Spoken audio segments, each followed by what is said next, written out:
Yo, good morning, Mid Dog. How you doing?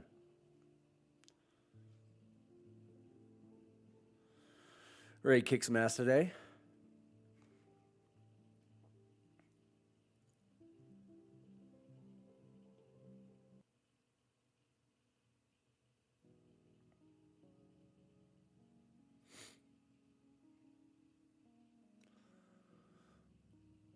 Well, looks like we're gonna hit these highs. At least that's what it looks like to me. Um, so we've been running up all night. So potentially hitting these highs, sweeping these highs, and then dropping down to this midnight price potentially. That's kind of what I'm gonna be looking for. Is potential shoot up. Let's say like maybe at the open, we shoot up and hit this previous day high, and then I don't know. We got to judge it from there if we're going to be, breaking out and seeking higher prices. But I think a sweep of these highs and a quick drop. There's a low volume node right here, and this midnight price. So I have some targets laid out. Here, let me pull this back just a little bit. This is a low volume node here. This is the midnight price, and this is the 50% Fibonacci of yesterday's price range. So if we come up, sweep these highs, probably looking to take a short down to one of these levels. That's kind of what I'm looking at. Also, if we don't hit this high right off the open, I could see this then dropping to one of these levels and then potentially going to hit high. But essentially we got a couple different things. One thing we got is this this high up here. Another thing we got is we closed yesterday around here. So we have this opening range gap. So essentially, we have all this liquidity, resting liquidity here that we could, just sweep and then go. So that's kind of what I'm thinking so far.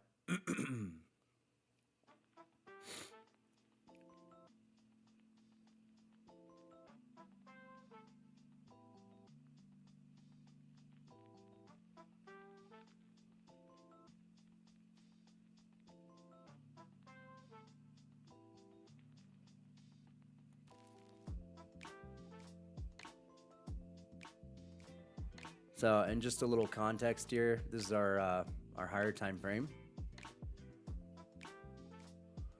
So we have this high right here that we could potentially hit. This is the daily chart, by the way. And then we have all-time highs up here, just 300, about 300 and 30 points away. So keeping that in mind, that we could, not only just sweep this high, but we could start running up to this all-time high. Potentially, it's 300 points away. We've been doing like 500, 600 points range here. Nah, that's not that much. Let's see, that is, yeah, yep. So we could go hit this potentially.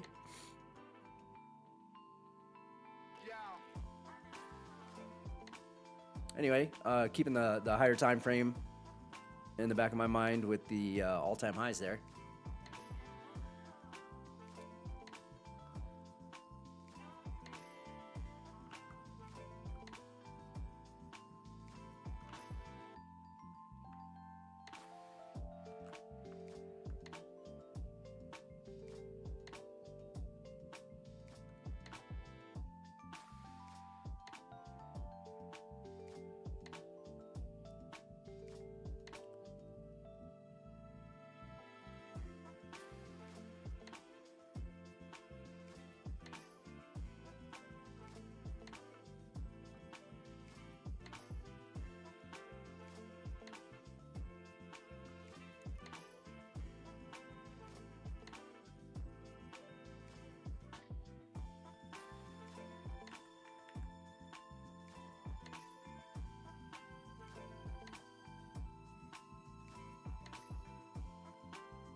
Not a ton of strength for an open here.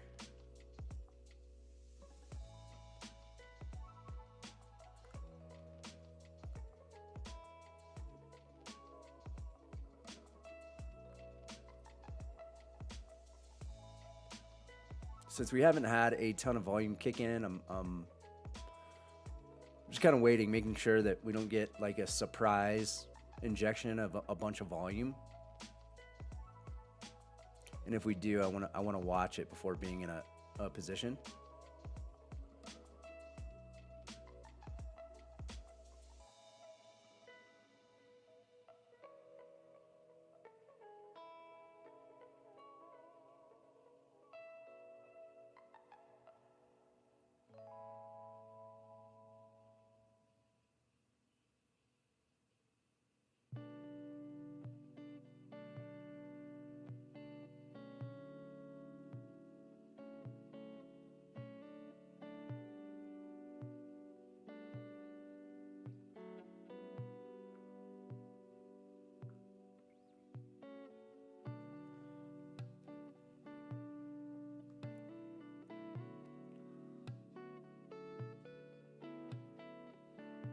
So I think the question is, so right now it looks like we're going to go hit the previous day high. The question for me is, do I long it or do I wait for a short to set up?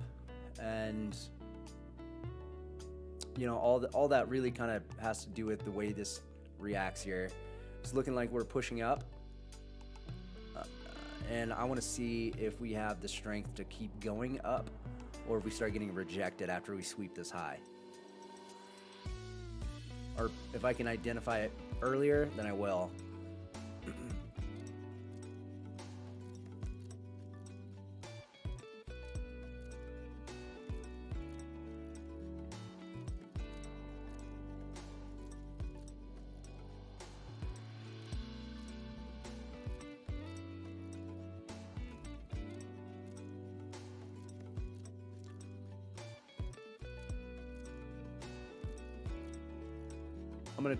I'm gonna take a long here.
Yo, thanks, man. Yeah, it was a good overnight session, man. Kept it pretty chill.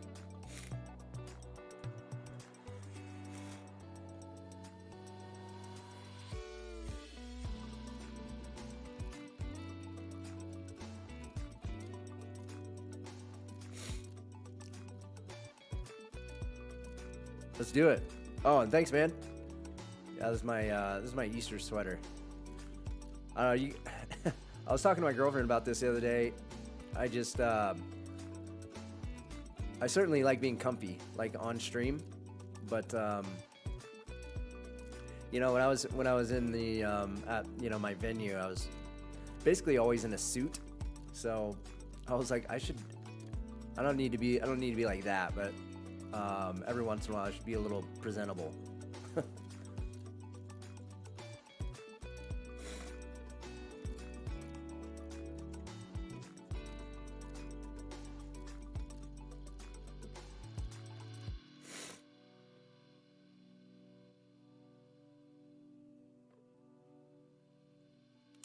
Was definitely anticipating we're going to go hit this previous day high before rejecting up here, but this isn't a full-on reject. It's about to be a full-on rejection. There we go. Yeah, I wasn't really anticipating that. So first loss. Trying to take this breakout. I mean, I'm wanting to go short, but I was thinking this could have the strength to squeeze maybe like 50 points or something like that. My initial idea was to go short after that.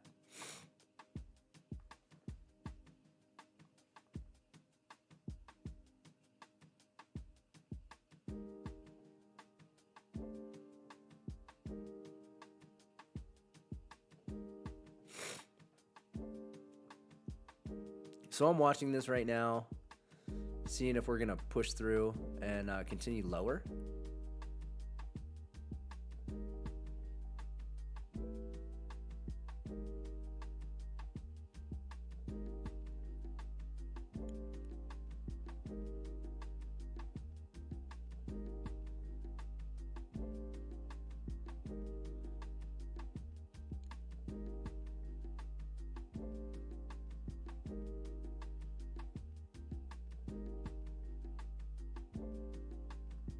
Steadily increasing on buy volume here.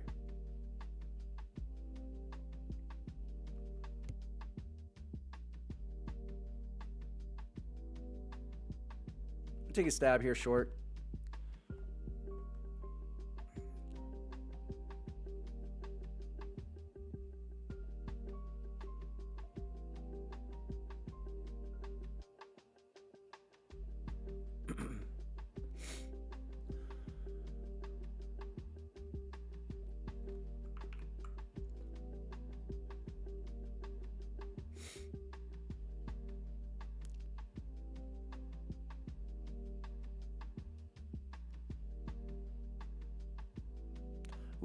We could push up and then break these highs, but this is basically, I'm taking the opposite side of the trade I took before. We had these buys up here, and unfortunately price was pushing down and rejected pretty far away from these orders.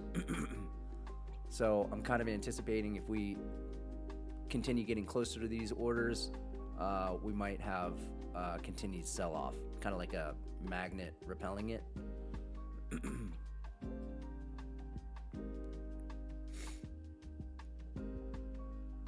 But if we start rapidly going up, and it looks like we're going to break these highs, I might anticipate that and get out early.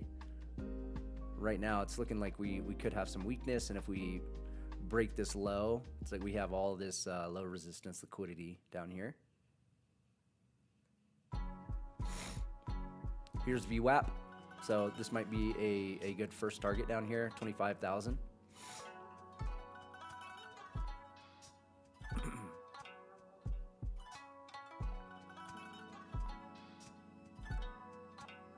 Still positive on Delta. So hopefully we, if we start moving down, we can flip.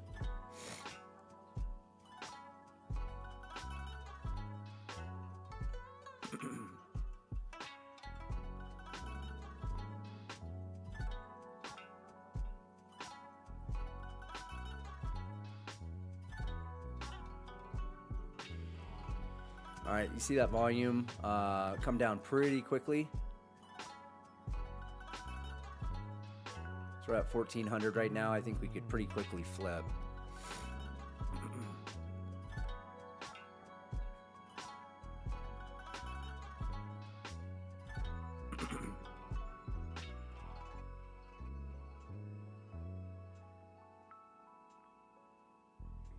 Now, the other possibility I didn't really consider right off the open was that we could just create a range up here to then fall out of or break out of. I was kind of thinking we were going to hit this high and then just drop. So we're getting this drop first, and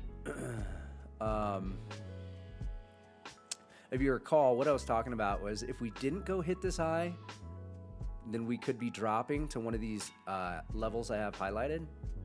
We got a low volume node here. We got VWAP here. We got the value area low. We got midnight price here. So we could potentially drop to one of these and then kind of build up some momentum and go hit the highs. Preferably we just dump though.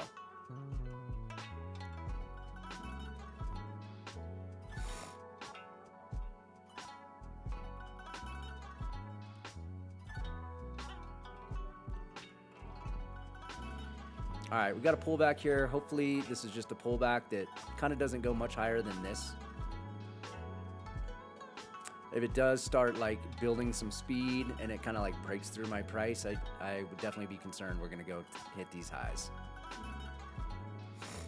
I'm going to probably pull down my stop because I think as we get closer to these highs, it could potentially get more dangerous, at least now. And I'll stop out, you know, small loss if that's the case, and then reevaluate.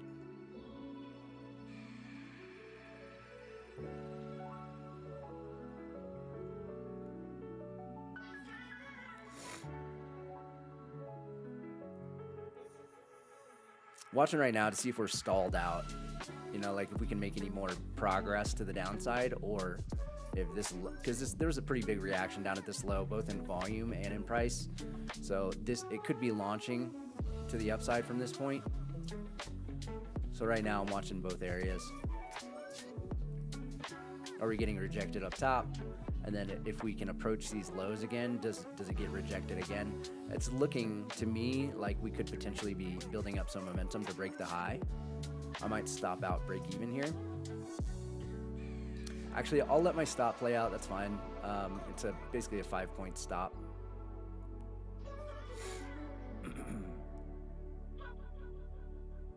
Yeah, looks like we might be pushing up. Oh, got two. Move that over here. Got two L's, small ones. It's okay. We might just have to let this shake out a little bit.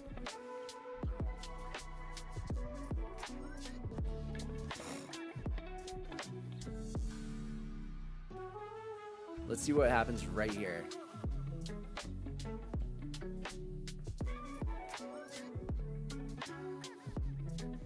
You thinking bullish on this? Copy that. Let's see what's up. This is a pretty big rejection. We're still positive on Delta, and we are approaching these big buy orders right here. And let's see if we get some. If we can push through these orders right here, I have a lot more faith in this going long. Let's see if it keeps like a arm's length distance from it. We might be anticipating a range here.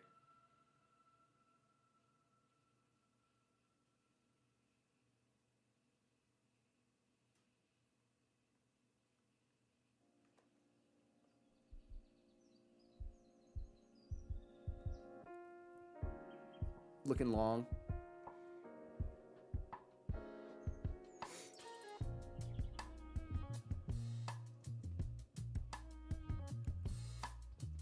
All right, I'm gonna try another long here. Let's see what's up.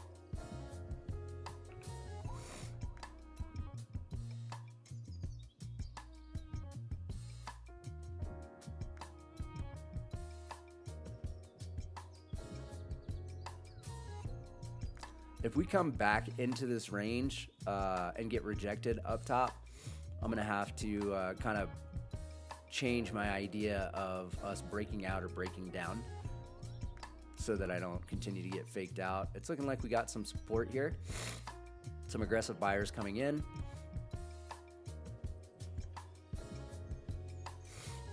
We did take out the previous day high. Now it's looking like we're building some potential momentum for a squeeze. Let's see. I'd like price to kind of stay above this previous day high as much as possible. A quick dip and then a push back up is fine. But what I don't want to see is hard selling begin to come back into this range. Nice and positive on Delta now.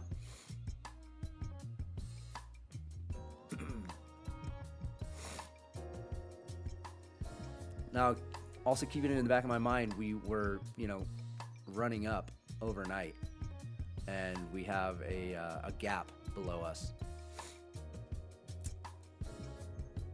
I'm not loving this. Not loving it.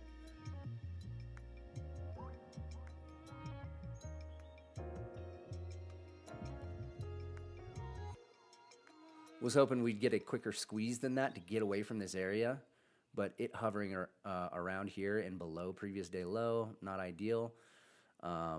Revisiting my sort of thesis for the morning was that we sweep highs and go low. So we could see the beginning of this happening. Right now, basically what I'm seeing is that like we're not getting follow through on the downside or the upside. So we could potentially be ranging before we kind of break out or break down. So probably going to close this position. Unfortunately, I got 3 L's in the books, but we're not getting follow through. Might even flip again. And that's looking like the nature of today. So basically, I just got to make sure I keep my cool. We've got, you know, kind of bar coding happening. And unfortunately, trying to take, you know, breakout, breakdown, breakout is, you know, not working out for this price action. So I'm going to show, you know, try and have a little bit more patience. Looks like we now might have a little range going on, and we'll have to read price action and order flow accordingly. No breakdown, no breakout, and that's why we size small, especially on these first opening trades, so that if we lose, it's no big deal. Range, yeah, so just back and forth. Like if you take a look at this, so basically what I would be looking for is, so I draw out the low and I draw out the high. Now, based on kind of the way price action is moving, we're not breaking out, we're not breaking down. Kind of anticipating that we're going to go back and forth until, you know, so what typically happens within a range is behind the scenes, you will have large institutions that are accumulating orders in one direction or another. And then eventually, you know, a lot of times what will happen is they're sometimes they can just basically send it, you know, in one direction. But a lot of times, you know, you might see a pop out of the range. Sorry, one sec.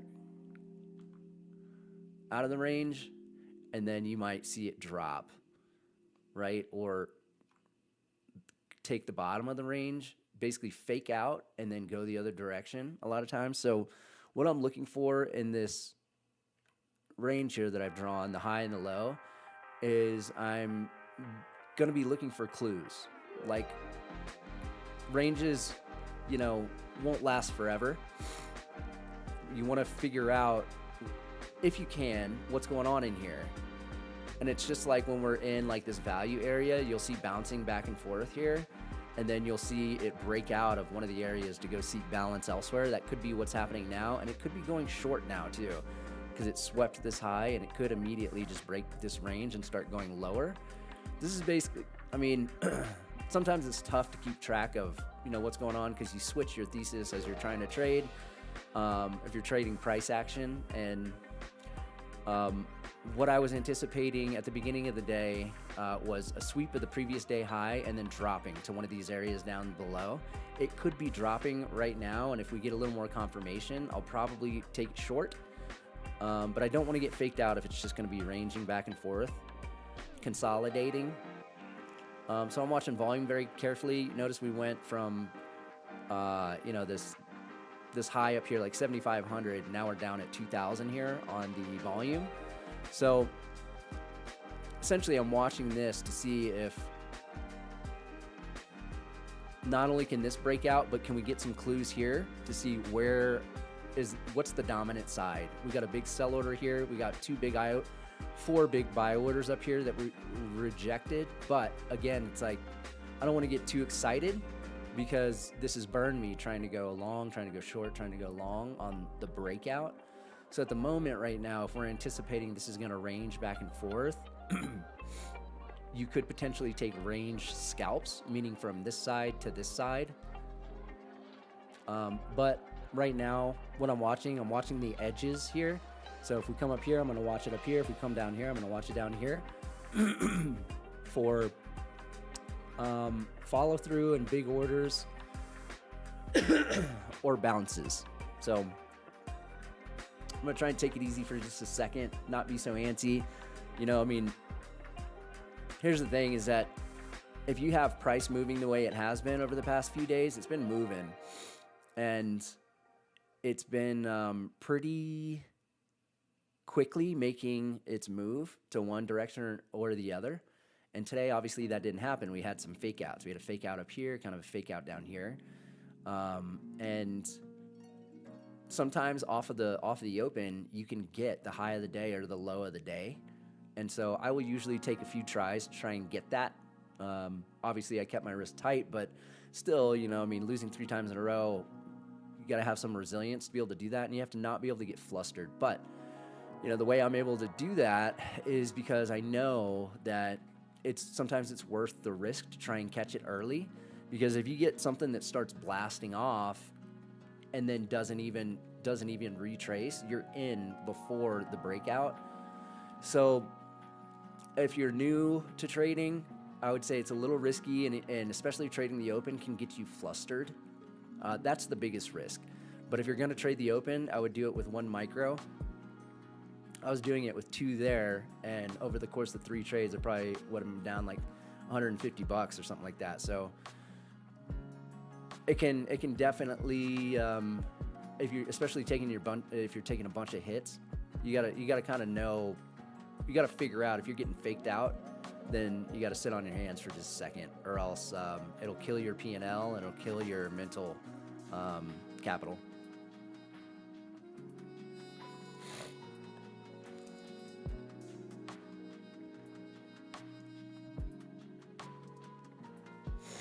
Yeah, I feel you, man. I'm not really sure right now. Well, you know, what we know is we got a kind of range going on, and until we start seeing sort of one-sided favoritism, we got to kind of assume we're going to stay in this range, I think, because as you can see, we got buyers on top, we got sellers on bottom, and it's not following through. So we got to, you know, kind of take the context clues and, you know, kind of expect this range until something else changes. This is a pretty strong down candle, and this like lack of follow through is just kind of confirmation that you got to be careful playing breakouts. So I had like an automated trading system, and I was using the Lux Algo indicator, and it had a couple of different settings, one contrarian and the other was like breakout. And like the contrarian would kill it. Like if it was just ranging back and forth, it would make so much money. But if it started breaking out, the range trading bot would lose so much money. Same thing with the range trade. So if it's range, or same thing with the breakout trade bot. If it's ranging like this, the breakout bot would like try and take it long. Basically what I did over and over and over. So when I was doing that, it really highlighted the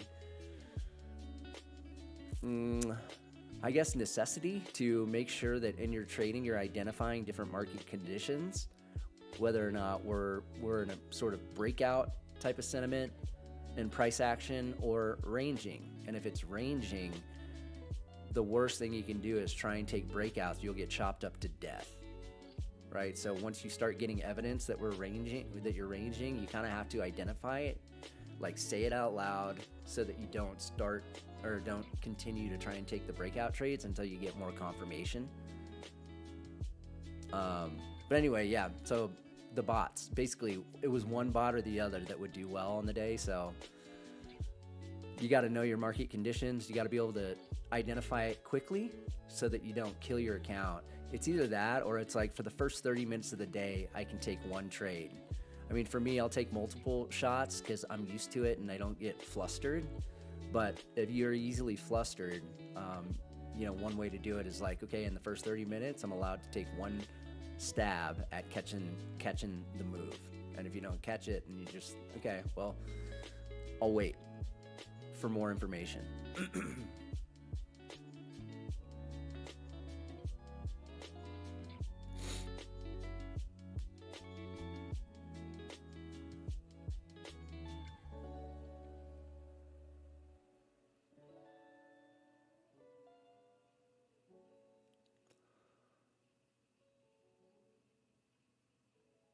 We don't know yet, but this is looking a little short. But again, it's like this was looking short too. You want to make sure you don't get faked out.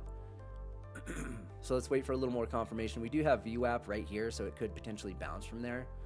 Let me take a look at this previous price action. Trending up overnight, but I mean, you can see if you go back through this week, when you know, a lot of times when you trend up overnight, there's a hard drop.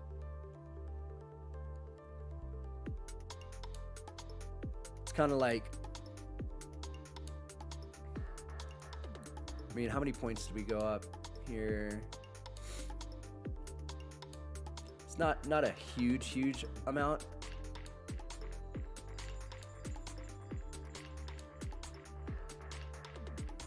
But it's looking like it's enough to where you got people most likely taking profit, and you know, maybe we have some bigger, like, sort of market maker moves to rebalance the gap.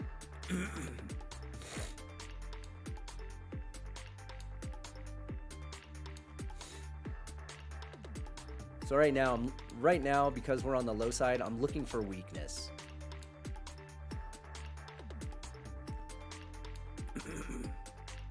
Seeing what's happening as we're pushing up.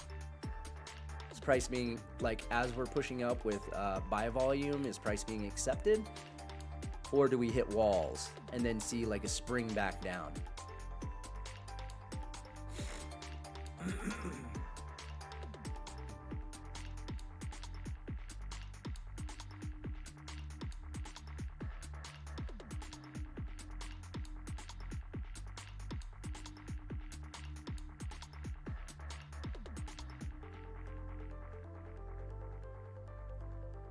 I don't know what the heck happened, why my daily goal is at negative 491. That is not true.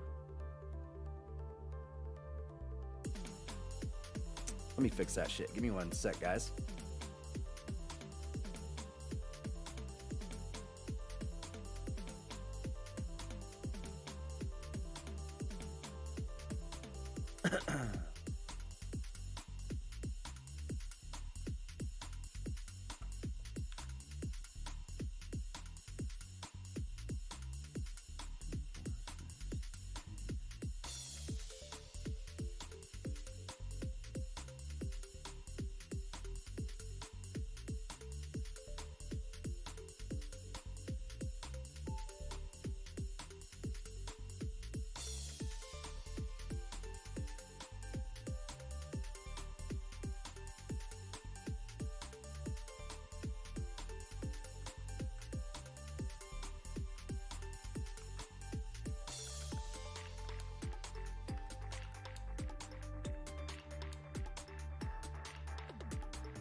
That isn't right either. All right. Let's see. What is that? Okay.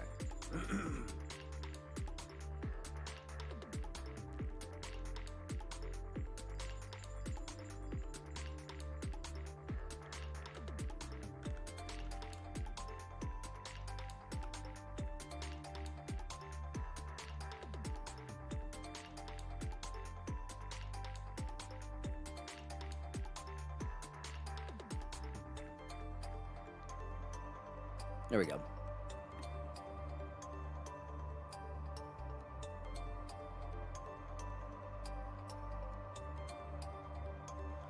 All right. So, chopping back and forth still. No direction.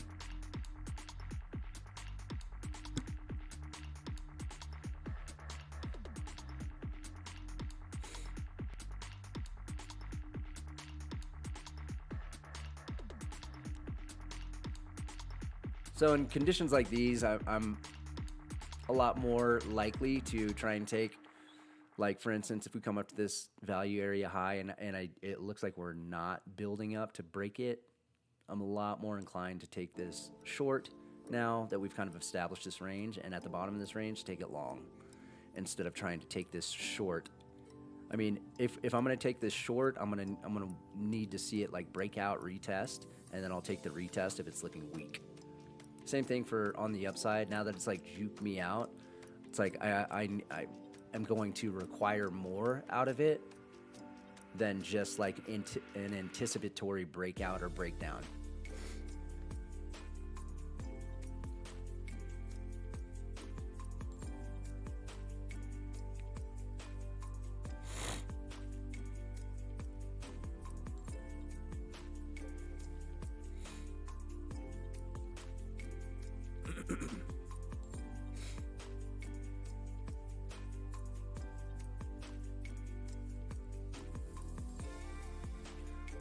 Another thing you can do if you want to develop the skill of like range scalping is take it from, you know, the higher low and only target like the midpoint of the range.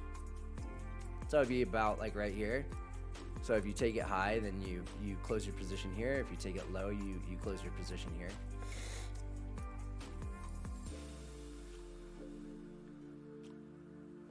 So in a range like this, it's an actually, you know, not bad point wise. You know, you got like 30 points here, or probably 40 points to the midpoint, and then 40 points from up here. So it's not a bad range to scalp into. Okay, so now it's looking like we're a little weaker, right? We're kind of remaining under this 50% line. It doesn't mean we're going to go short yet, but this is what I was noticing yesterday. If you look at yesterday's price action, is that we kind of slowly would roll over out of these ranges, slowly roll over, and then bam, slam down. Here, we're in a range, we roll over, boom, here. Like, we're coming up, we slowly roll over, and then bam, push down lower. So, I was just kind of looking at price action yesterday and noticing that because I was missing the move to go short. It looks like this could be something similar, but we wouldn't know until we actually break out of this, and then we'd have to kind of melt through these levels here too. Because at the moment we could still come back down to this value area low and then bounce.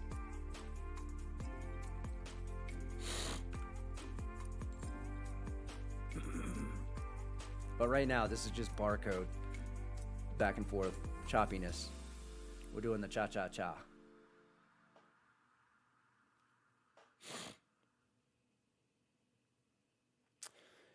Yeah, the last three candles on SPX are straight ass. Same thing on NQ, man. We're gonna have to be patient, but the good thing is we got 25 more minutes before this initial balance range is established, and I think with this kind of range, we could have a nice setup for a breakout. And just a reminder, Mint Dog, the initial balance breakout is a setup that I look for every day. And after the first hour forms, then we're looking for a breakout. Basically, whichever side gets broken is the side we want to take the trade.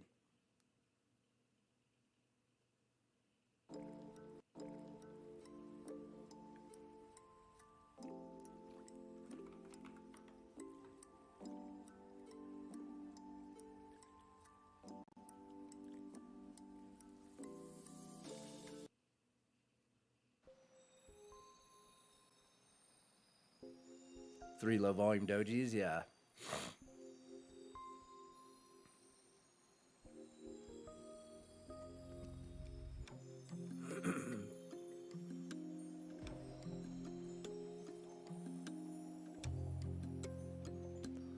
Yeah, we're just moving sideways, and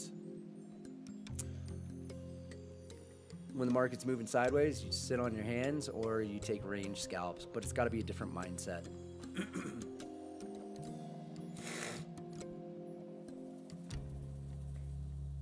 what did you call it that shows at 1030? Initial balance? Yeah, initial balance. So the initial balance is the range, the low between 930 and 1030, and the high between 930 and 1030, which at the moment is this. So if nothing changes in the next 25 minutes, this will be the initial balance high. And if nothing changes down here, this will be the initial balance low. It's the first hour of price action, between 9:30 Eastern time and 10:30 Eastern time. It's the range that forms. And the stats are, let's say this ends in the next 30 minutes bearish. The stat is that if so where did we open? Why the hell is my time set incorrectly? I'll fix that in a second. So it's in mountain time right now, but this is where we opened right here. So if this ends up going from here to here, and let's say it closes like at 10:30 right here. So that means it's red. We got a red candle, or in my case it's gray, but red candle from 9:30 to 10:30. There's an 80% chance that the day will close red. There's also roughly an 3 or 4% chance that if we form this range and then let's say we touch the low, there's an 83 to 84% chance that is the only side of the initial balance that we touch, meaning that there's a high probability we break out and do not ever revisit this high. But if we hit that high, there's an 83 to 84% chance that this is the only side of the range we hit, meaning that there's a high probability that we break out and never come back to here. There's something like I think it's 20, maybe it's like 25% chance or something that if we hit this low, that we will come back and hit the midpoint of this range. There's even less, like a 12% chance that we hit 75% of the range. So basically, if we hit this low, I'll take it as a short and I'll put my stop above the midpoint up here. So you got to make sure you got a low size enough to where you can put a stop above the midpoint up here and it's not going to phase your account if you get hit.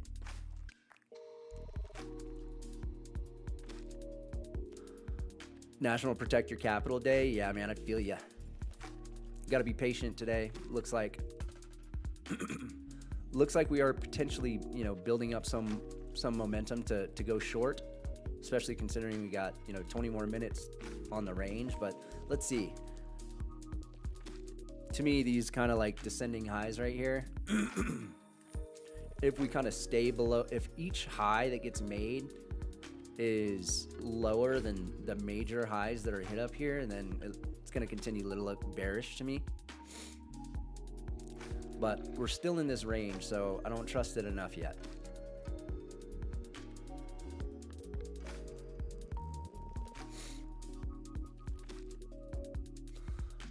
While we're waiting for that range, helpful just to revisit. Here's the daily. We swept that high of the previous day and came back into the range. Now that immediate kind of retracement back into the range typically to me is a sign of weakness, although it could be a pullback to start moving higher, but it looks like we're dropping pretty quickly.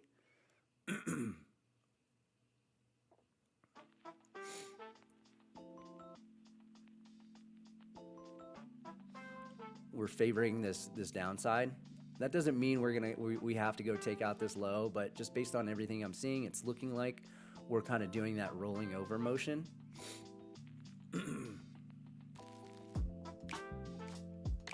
I think what I'm worried about is not having a ton of strength in this down move and bouncing off of one of these levels that's down here. That's kind of what I'm starting to try and think ahead. Okay, if I do go short, on this.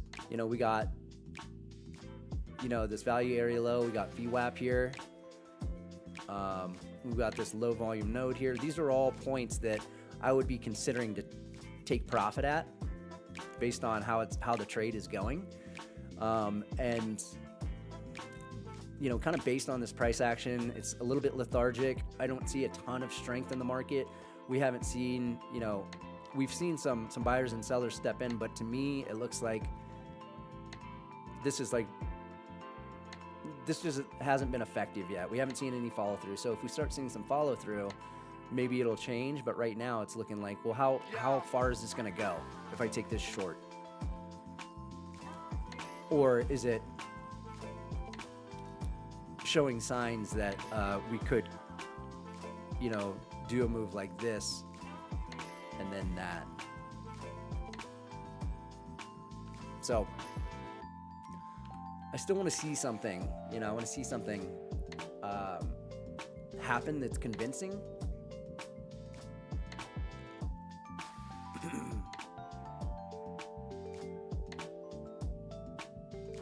Like, you know, the fact that we broke the low, so now this would be the low for the imbalance low, but the fact that we broke this low here and then came right back into the range, right, and on volume, if you look, we dipped, we flipped negative and immediately went back positive.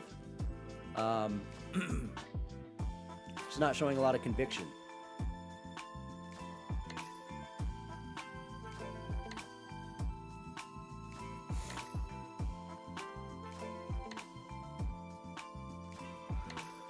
Do our fair value gap that happened before market open matter?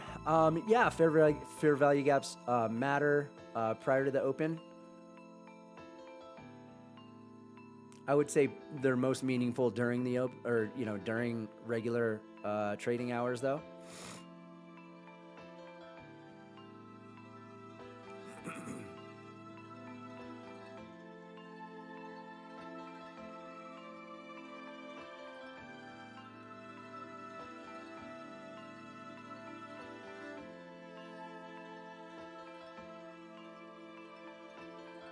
Like this fair value gap down here that aligns with the, I think it's the 50% Fibonacci. No, that's just a low volume node. So low volume nodes will a lot of times align with fair value gaps. And so this fair value gap is a low volume node. Low volume nodes are actually take priority over fair value gaps. It just so happens that fair value gaps a lot of times happen to be low volume nodes. But low volume nodes is really the mechanic or the sort of underlying characteristic that creates the importance of a fair value gap. All right, continuing to go short here.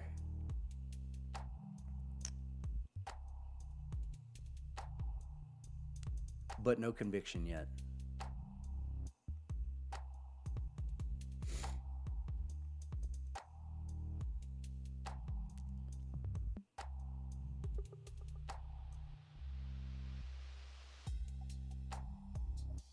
I can see the short, but not something you're interested in. Copy that, man. I'm not sure. I don't see anything yet. Except for, yeah, I mean, I see that, you know, we're kind of potentially building some momentum to the downside, but it's not a lot of follow through, not a lot of strength in the market, not a ton of volume.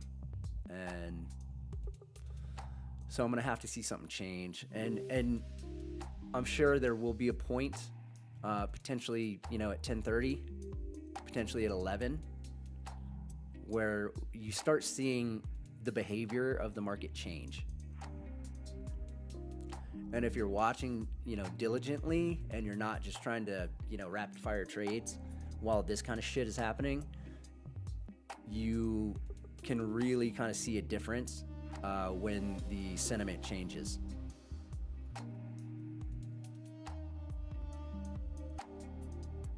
There to use the bottom area as liquidity several times. I would be surprised if they do it again. You talking about down here or? Oh, okay, I see what you're saying. Yeah, so when you see this kind of stuff wicking on the bottom here, descending wicks on the bottom here, especially after a move up. You know, a lot of times that's, you know, considered a bull flag, but you make the assumption here that as selling is happening at these bottom areas, they're absorbing those sell orders. So people are selling into it, and you got somebody with a basket sitting there scooping up the orders to go long. So that's definitely a possibility here.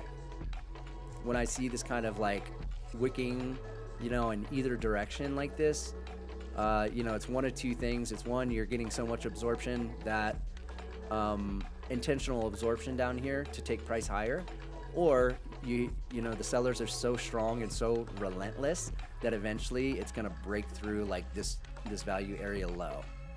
Right now it's not looking like that. Right now it's looking like this is an accumulation to potentially start driving the price higher. So let's see, does this start looking different as we approach these higher prices? I'm seeing it push right now.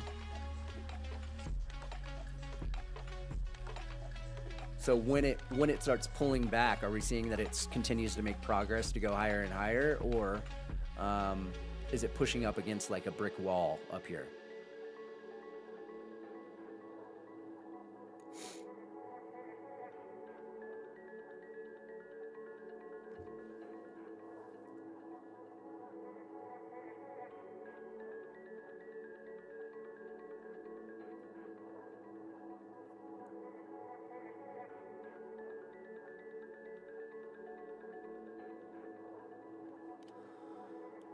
So it's looking like it's building up to go long right now. That's just my initial take. We'll have to continue to see it act like this, but it looks like it's like, you know, it's continuing to make progress to go up and up and up. And let's see if it pulls back and then continues going up. Like if it pulls back and then gets pushed up immediately.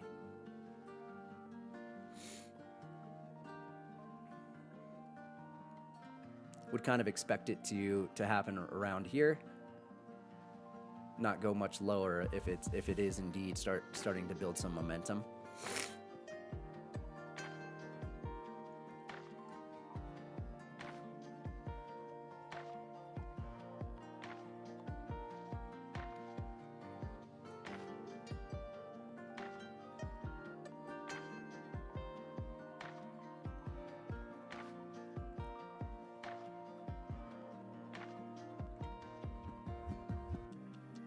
No clarity yet. This candle, let's see if it pretty much remains green. Okay. So that push up could be it's basically evidence for it going bullish if it remains green.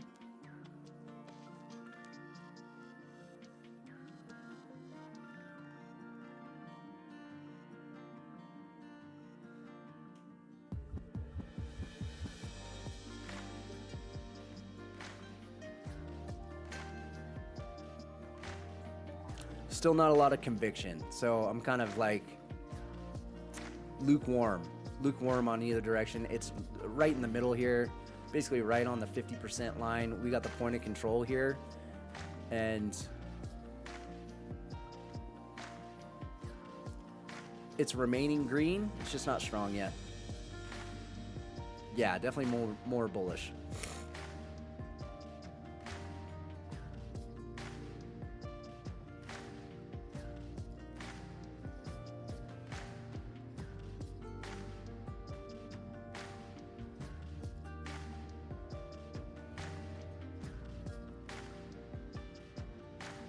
I'm thinking about entering long.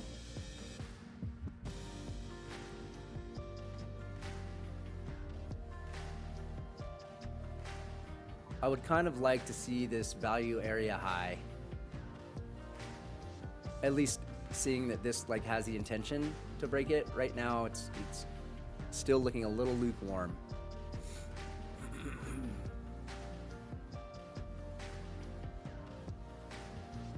Might just need a little more confirmation here.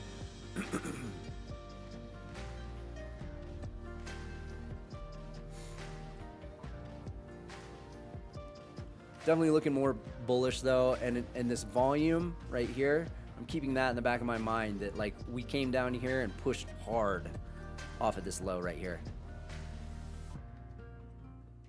Okay, we're at the value area high.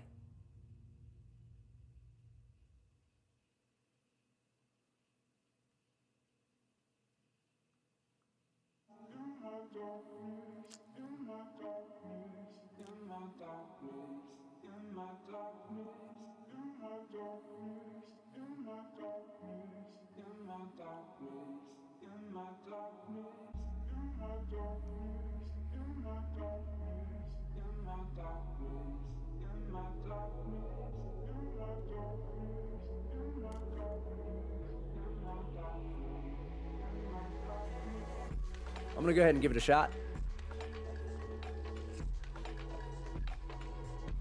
This big seller showed up right when I entered. So let's see, what I want to see is like, no matter what orders show up here, I want to see price following through. So you could have big sellers that show up, and I want to see it just disregard the sellers and keep moving up. I'm gonna put my stop below this point of control.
That was not supposed to happen. My stop was kind of caught up there or something for some reason. So we're not having the follow through just yet. Looks like we're kind of pushing up against a brick wall.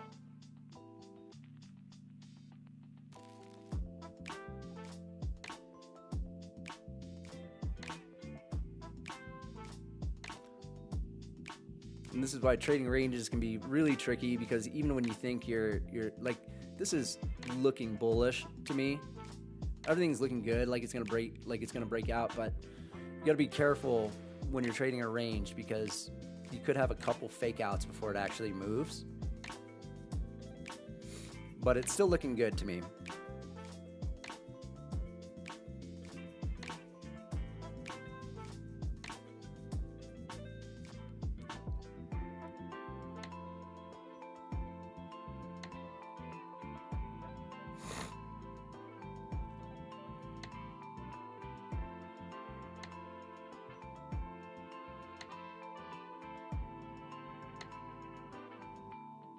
Yeah, I don't blame you, Adam. Like, we still haven't closed over this value area high, which I'm kind of itching to see. The careful move is like seeing it close and continue to build momentum over this value area high. Right now, what I'm seeing is basically an anticipatory breakout trade where we haven't actually broken out yet, but it's, you know, the way that these candlesticks are forming and the way it's being pushed up off of pullbacks, looks like we're gonna break out. But again, it's like that's what these trades were too. Looks like it faked me out again.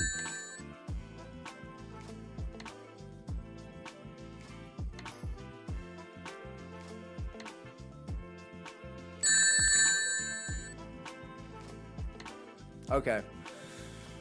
Well, there you have it. That was a big fake out right there. And now, just gonna have to require more.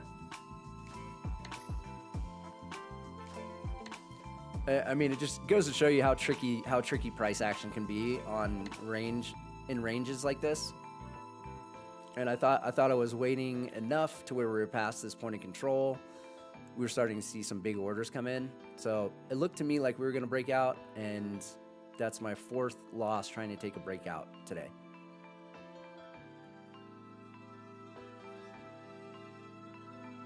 So, you know, Mint Dog, I hope if you're following me, you're being careful with low size, or if you're just watching, that's probably even better.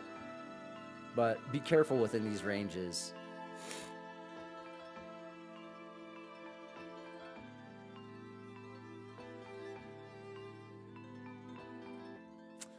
Honestly, not sure yet. Like, I'm not sure if I believe this is going short already, or if that was just like a fake out kind of liquidity grab down here for everybody trying to buy the breakout, and now they'll send it. You kind of got to be ready for everything, unfortunately, in ranges like this.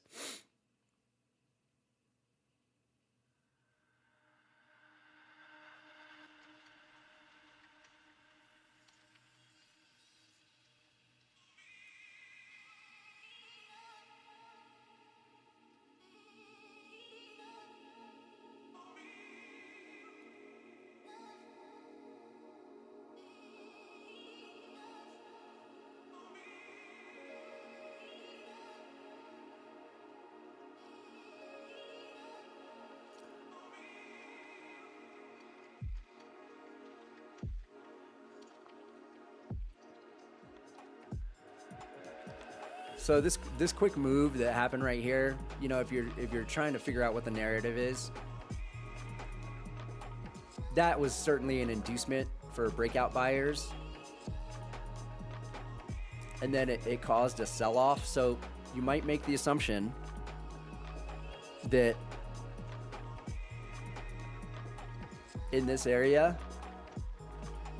you had passive buying happening where they're scooping up potential orders.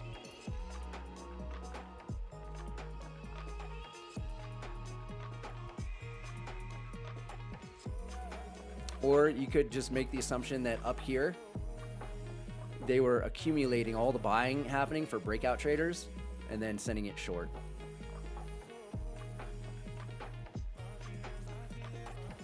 I did like this, breaking the, you know, this point of control here, disregarding this large sell order, in addition to this cumulative volume delta candlestick. So the trade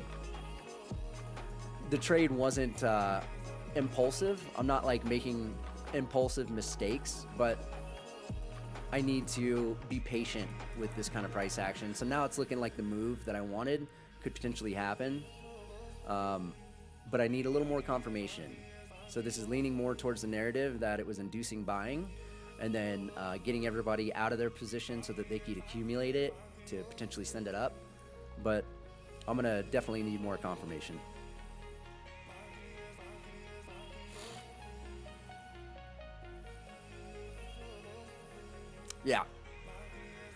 Yeah, it looks like bulls are holding from down here and gaining some more from over here. And all these wicks down here, it looks like it's passive buying. So now we have the initial balance formed. And so what we're looking for now is a breakout of either side, kind of what we've been looking for, but definitely more likely to happen after 10:30, since we've basically been ranging for an hour.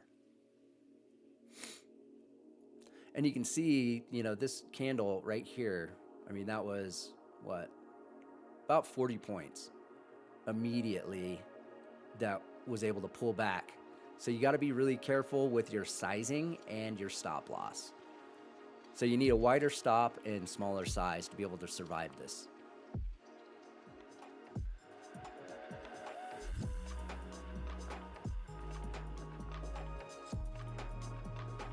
To be honest, this isn't surprising to me, though. There is no momentum here besides 30 points up, and I will take that, but it has to go up much more. Yeah. So it's looking like, you know, this candle right here was the sweep, and now could potentially be the breakout. that jump up is looking pretty enticing for me.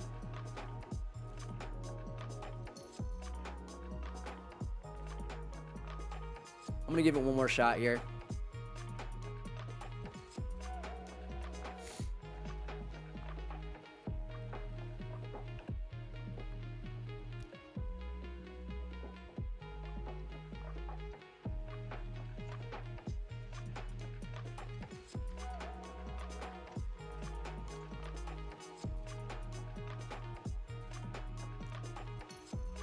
What?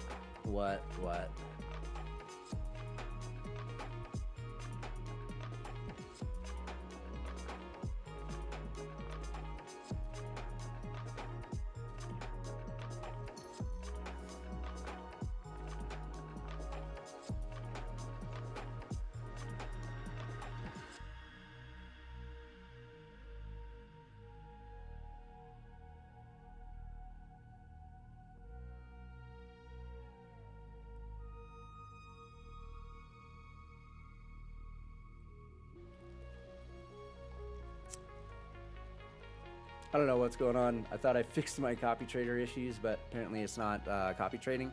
I'm gonna try and exit this and try and fix that. Technical issues here. Oh, Adam, I figured out I believe the reason my chart was being delayed is because my hard drive basically had like 10 megabytes of free space. So like the chart data wasn't even able to like write to my hard drive. I hope. So I deleted basically I just got done deleting a bunch of stuff off of my hard drive, but then I used CapCut, and apparently CapCut saves a shit ton of temporary files. It was like 40 gigabytes of temporary files, because I was like, what the hell happened? I just cleaned this out. And so I had to delete those temporary files, so freed up like, I don't know, like 40 to 50 gigs of space. So let's see. Let's see if that helps.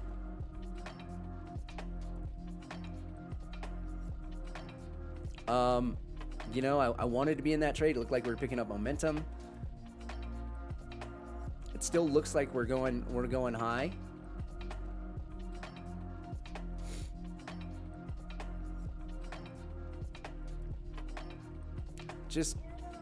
I'm just a little disappointed with the volume.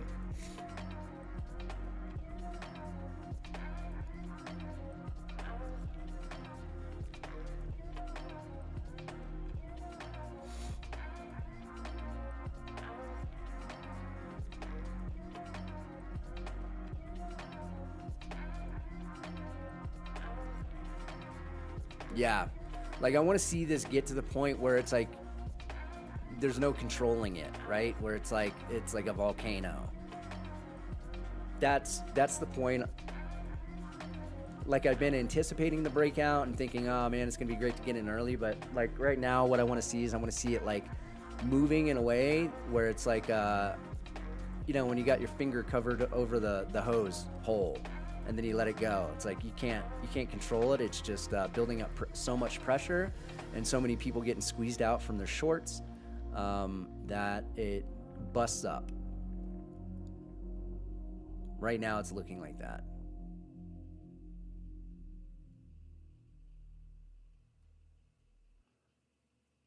All right, let's give it a shot. Let's see what's up. It's looking like it's kind of finally beginning to build some pressure. Now, if we break this initial balance, right? Even if we just tap it, we will potentially anticipate a pullback coming back to, let's say, like 25, 100, something like that.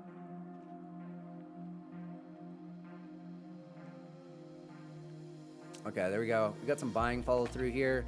Let's see.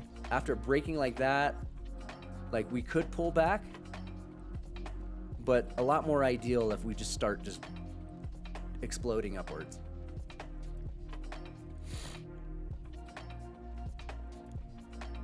Yeah, that's another you know, option for today, is like maybe it's not going to have the explosive move that we want. Maybe it's controlled, like a trend, like a kind of grindy trend up. you know, like that or something. I don't know. If we see weakness up here, it could be one of those anomaly days, you know.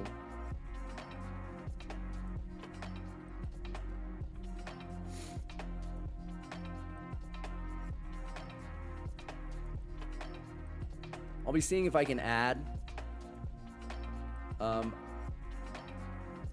It's looking good, but it's not looking great yet.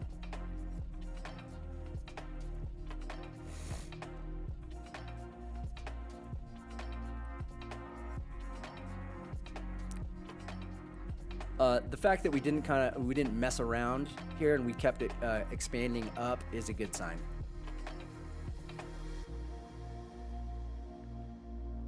I wish I was seeing a little less of the control on the top side and more volume. I want to see more volume come through. This is good though.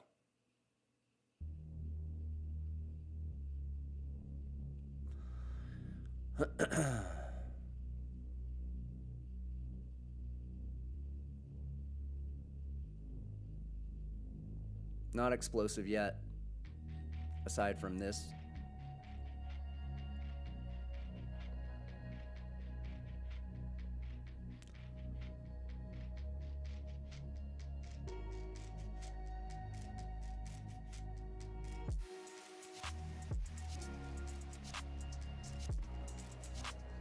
Looking like it's possible that it comes back into the range, potentially pull back. Large orders coming through again.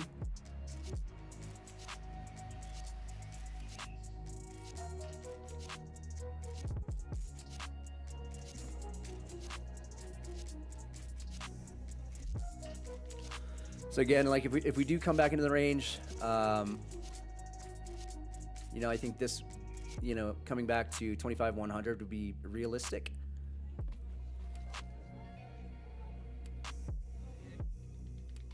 Maybe a little bit lower, but don't want to see this come back to the point of control.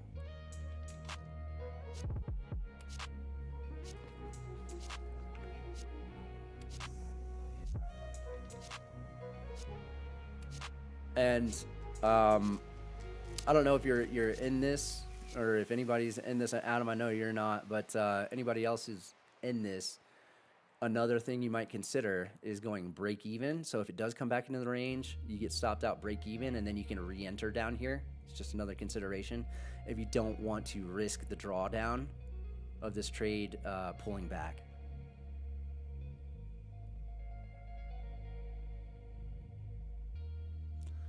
And so for me, like getting below these orders could mean like a pretty, you know, drastic quick pullback.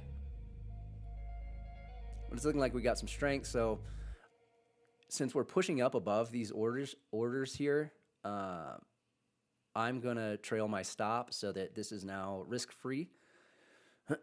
And if I get stopped out, and let's say it crashes down quickly, I'll get stopped out, break even, and then I can reconsider an entry down here if it's looking like we're not just reversing.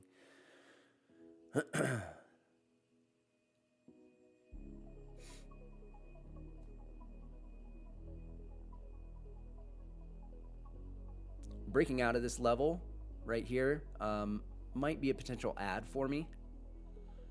I want to figure out where the best spot is to add to this position. If I can do it without, you know, increasing my risk or increasing my price so much that it's going to hurt my position without having proper support. Looking good.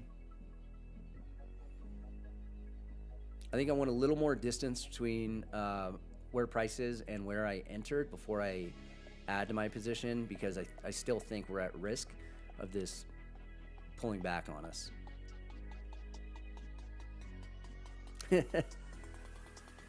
Yeah, man, go up for all of us. Well, Adam's, you're probably gonna wait for it to short and then it's gonna dump. But yeah, Mint Dog is in this. I hope this keeps going for us.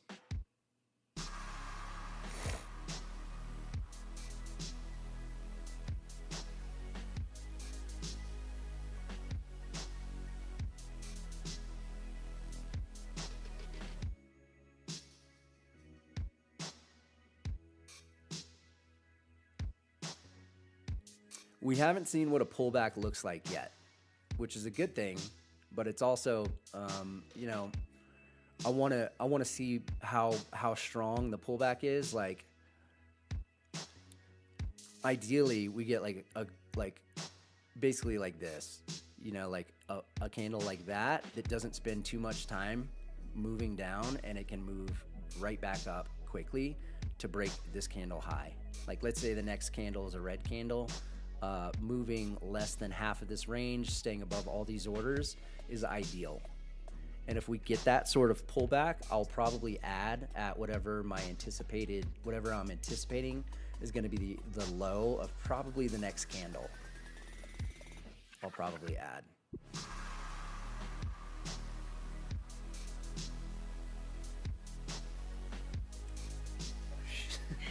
Oh my God, you scared the shit out of me.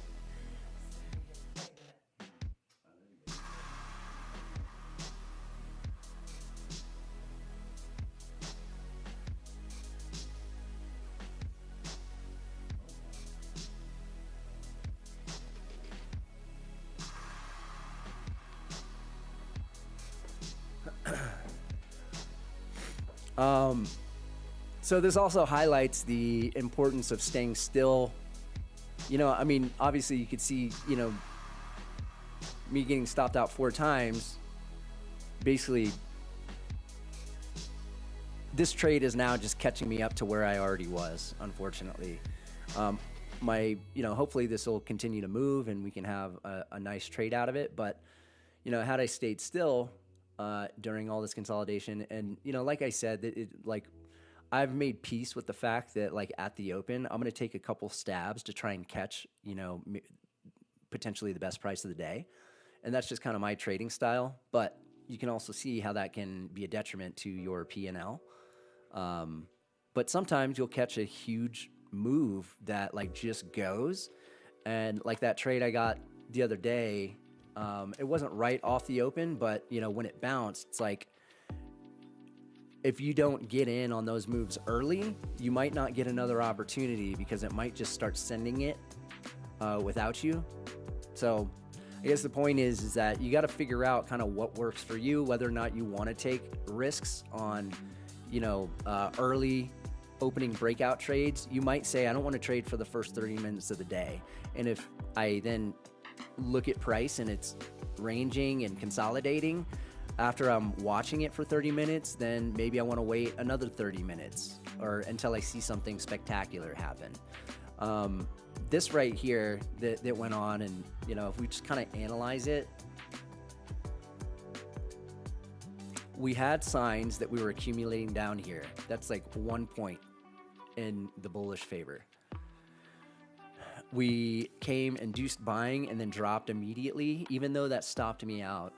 That is another point for the bullish side, that we move down very quickly and get picked back up. This volume candle here was also a sign in the right direction because it shot down, went negative on cumulative volume delta, immediately went positive. So we got 3 things lining up for a bullish position. So I'm not upset about that last position I took, but I could have waited till this happened and then get in. Just kind of some feedback for this trade and what I would want to see. So this candle is what I was talking about. I want to see a quick dip and then get picked back up. And if it does, I added there. It was looking like it was going to bounce from this area. We're continuing to push though, so not a terribly huge fan of that. What I'm worried about right now is that this could engulf this whole candle and start coming down. So I'm going to put a break even in case it does that and fakes everybody out and starts going short. This could be a break even trade right here.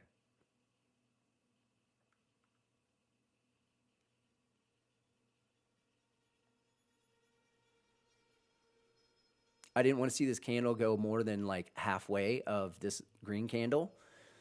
And it's looking like, to me, it could fake everybody out and just this was a manipulation push, not a breakout. You see how it's coming up and immediately smashing back down? I was wanting to see the opposite. And so this to me is looking like this trade is at risk.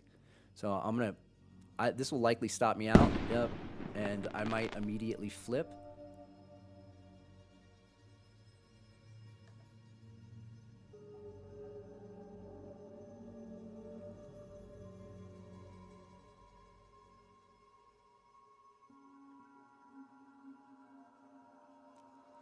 It's looking like this could be potentially devastating for everybody. I want to watch what happens here at this initial balance high.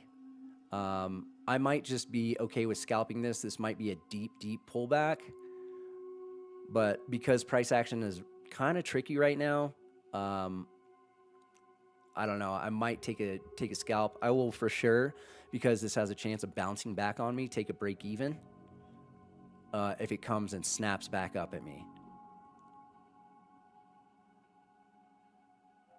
But this is almost fully engulfing this candle now. We're almost at the breakout area. And while this could be, just a deep pullback, I wasn't expecting that. And getting out of it and flipping, I think, was the right move for me.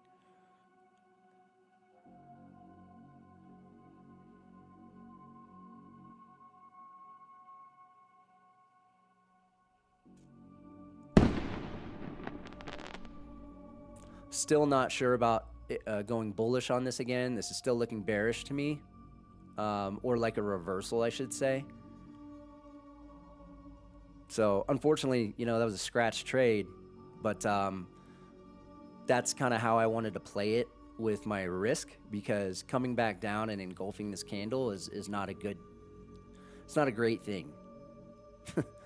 Obviously, the best case scenario would be we just keep moving up, not a big pullback. I wanted to see this pullback and essentially come back down shallow and then push up. That's not what we're getting. We're getting some more like lackadaisical kind of price action.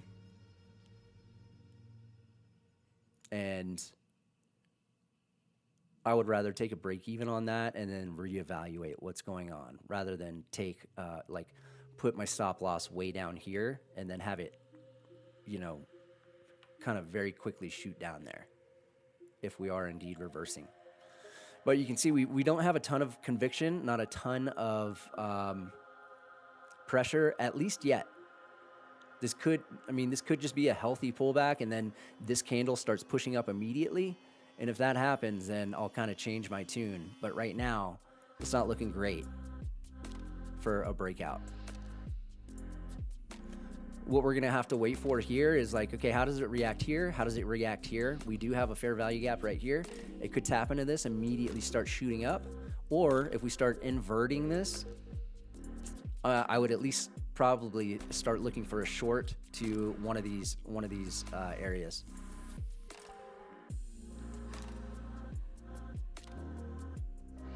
All right.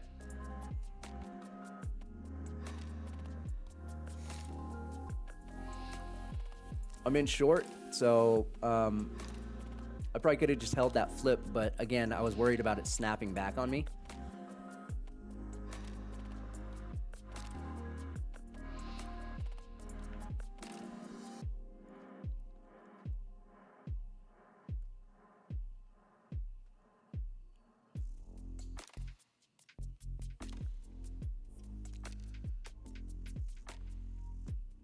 This is the area where we could anticipate, there being a lot of support.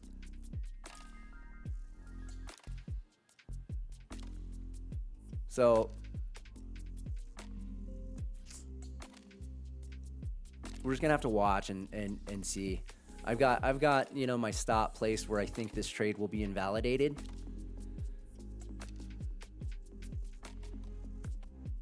Right now, I feel I don't know, kind of 50-50 on it.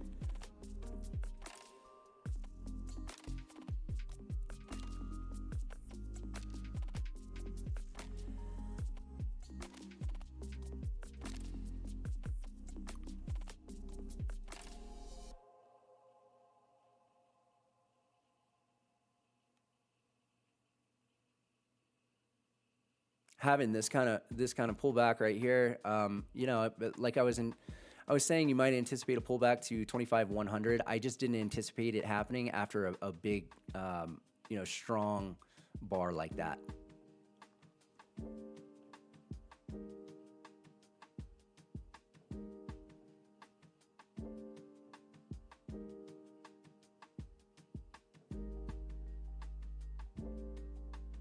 And sometimes it's good to, you know, just sit on the sidelines and watch. I was willing to take a stab, you know, at this potentially going short because I was seeing, you know, it break through the areas that were invalidation points for me. But you don't have to do that. If you get like kind of break even stopped out of your trade, you can just chill and, you know, just kind of reevaluate what's going on with price, because right now it's like it's confusing probably quite a few people, including myself. And there's nothing wrong with just chilling, sitting on your hands like Adam's doing. And it looks like we're not getting immediate like profit either, with the exception of this, right? We could have taken profit up here, probably would have been a smart thing to do, but you know, it's kind of coming to areas, shaking around, not doing a whole lot. I came down here and I was looking to see if it rejected, and it's just kind of hanging out. So it doesn't, just kind of going back to, it really doesn't hurt to just, if you want to watch the market and see what it's doing, as opposed to trying to jump in. My thought on jumping in was, after invalidating like what I was anticipating happening as a breakout move, sometimes it helps me and for like my psychology and trade management to be able to flip immediately, because I'm thinking, number one, in terms of risk to reward, getting in early on a reversal to me is part of my sort of strategy. And also it helps me if I'm in trades that kind of start going against me. Sometimes it helps me for my psychology to flip immediately, so I'm not stuck trying to continue to long this if this continues to dump on me.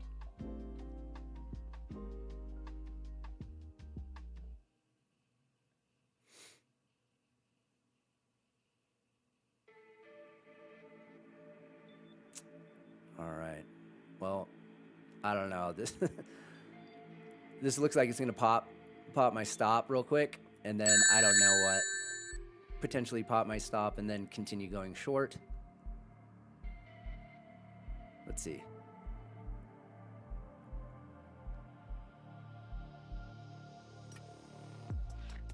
It's got, you know, kind of a downside of having tight stops. I'm willing to get hit.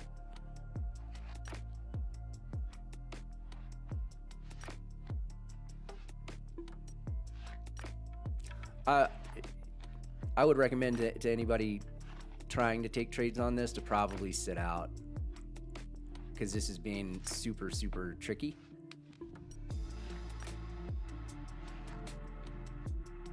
Looking like it might go against me.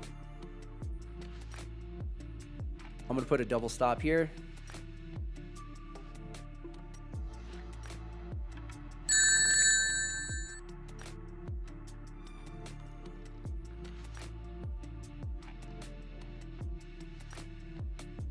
Yeah, this might be a sit out time.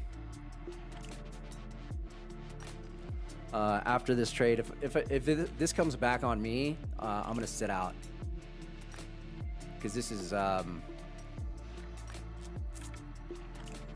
market's kind of being a dickhead right now.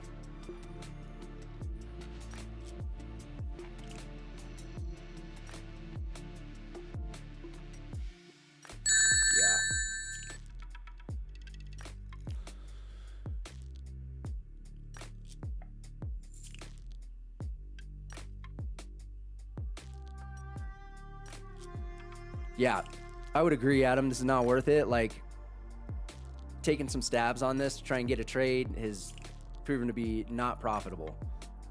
So, and even if this is gonna reverse, right? Like, most of the time when moves like this happen, you get to drive up and immediately, like, you know, come right back on it. A lot of times when that happens, you get immediate follow through to the downside. This is just moving in slow motion and doing a lot of back and forth. So, really kind of shitty price action. I've been trying to get moves out of. I got a super low win rate for today. It's either breaking even or immediately going against me and hitting my stop. And you can see this price action is just kind of going back and forth. And it's, if you're watching, it's a good thing to see, because trying to take trades on this, and hopefully you're just kind of watching and not doing what I'm doing, because I trade very quickly. Like, I'll take positions very quickly because, I'm at heart kind of a scalper. But now, like, what I have to do is I got to be patient. This is looking like it is reversing to me, but it's looking like it's doing it in slow motion. But I got to be patient because, now I've put myself in drawdown, and the only way that I can make that up is by getting a good setup and being patient and waiting for whatever this is to shake out. Just to kind of go through my thought process after this breakout and this kind of reversal. Again, it's like a lot of times when you make that reversal move, the move against this move, it happens pretty quickly. And it's like when you have a catalyst like this is a catalyst, right? Breaking out above this price. When you have a catalyst like this, you might anticipate faster price action, whether it's to the upside or the downside. So after seeing this kind of confirm that it's not breaking out or looking like it, at least right now, I was anticipating this was going to basically start melting super quick, because all these people long, including myself, were surprised by that, which causes a panic sell, and that panic sell drives price lower. So that was my thought process, and switching very quickly. I think for probably a lot of people that, aren't used to seeing super quick trades like that, it can look reckless. And in this context, probably wasn't the safest to be. I still feel like the the read on this going long was correct, and then this reversing was correct, but my stops were a little light, and that's the second day in a row that I've said that stops are too tight.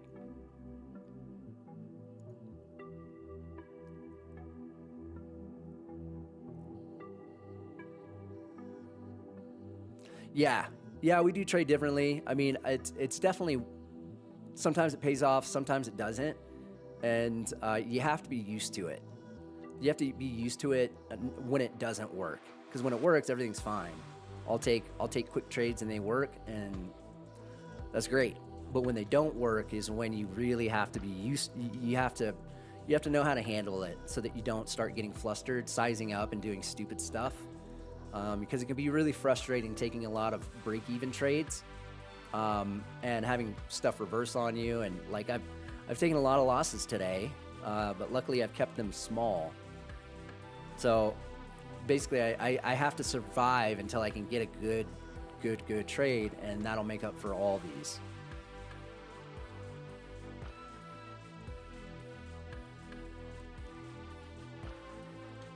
Watching this area, 25,100 as this, potential pullback area that it could, find some support and start launching up. But right now, I'm not sold on that, because we came right back into this range after we had a lot of activity up here. And it's looking weak.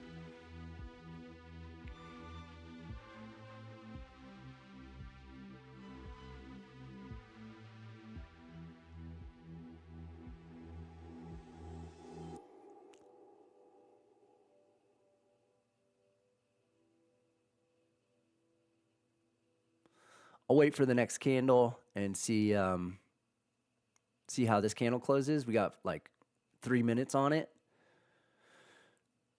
It's looking weak though so far. I don't know if we can count on anything though yet. And this price action, even if it makes a move, it might not be doing it with intention. With it might kind of be like a slow grind, where we're doing like this. instead of, like big moves like that, small pullbacks, and then continuation. It's looking like that's what the price action is going to be, unfortunately, which in my experience, it's best to either sit out with that or take super small size with a really wide stop and just let it go, do whatever it's going to do, and don't try and read price action as much. Just look for overall trend signatures.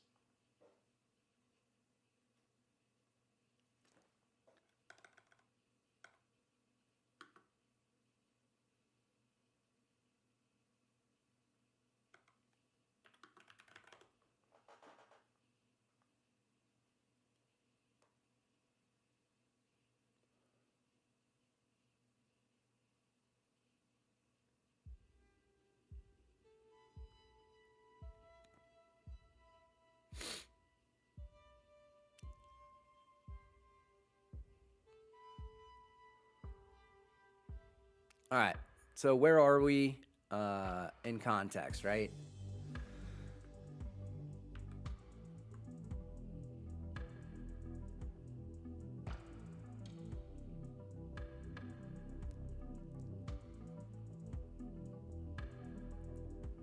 Still looking bullish on the 1 hour. Still looking bullish on the 4 hour.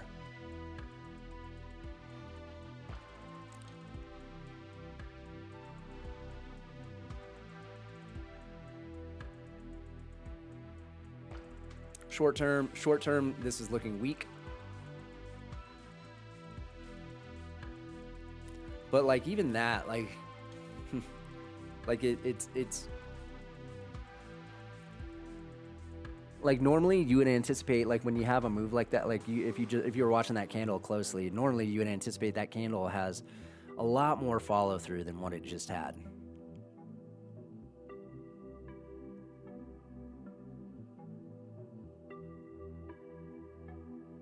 I think the challenge with this kind of price action that I'm seeing is that it's really, really tough to read intra-candle.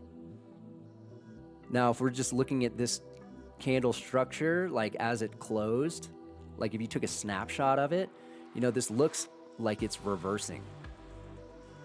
But the way it's acting is, kind of a different story, like intra-candle.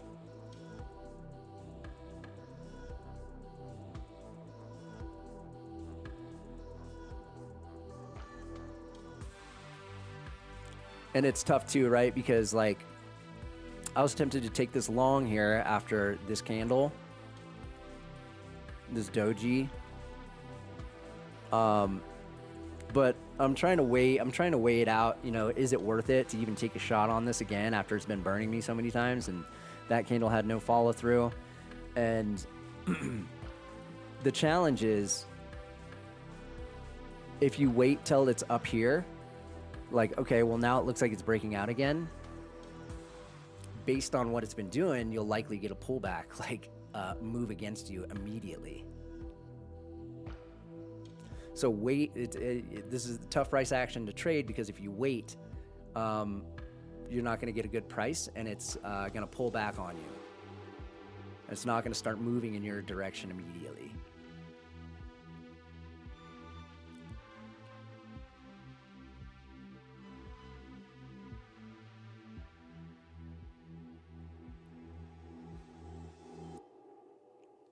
And now we do have this happening. We got it's beyond 50% of the range, which when that starts happening, I use that as a more evidence that we're reversing. I don't think it's closed below it yet. No, it hasn't closed below it yet, but I mean, look at this candle. Jeez. How wide is that? 120, 40, 45 points in this candle, and it's right in the middle of it. So, it's still kind of moving the same way, so I think I'm just going to chill for a second.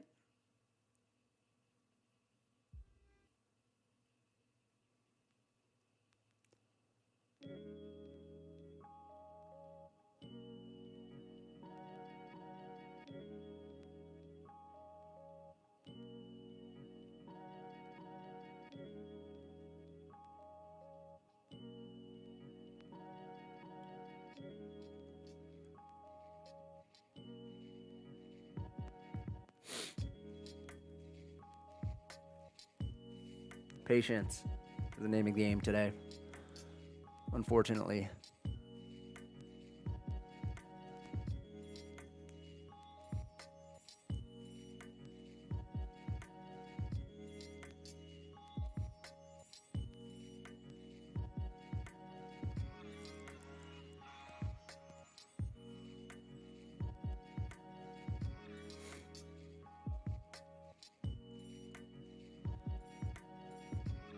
Looking like it could be turning again. This is a super whack move, but it could be continuing to go higher. Hourly, all the higher time frames look bullish to me.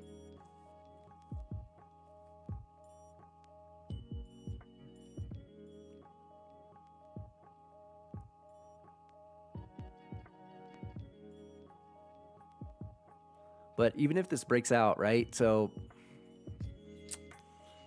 this is still acting the same as all of this to me. Like there hasn't been some sort of shift in order flow. It's all very like relaxed and fake out.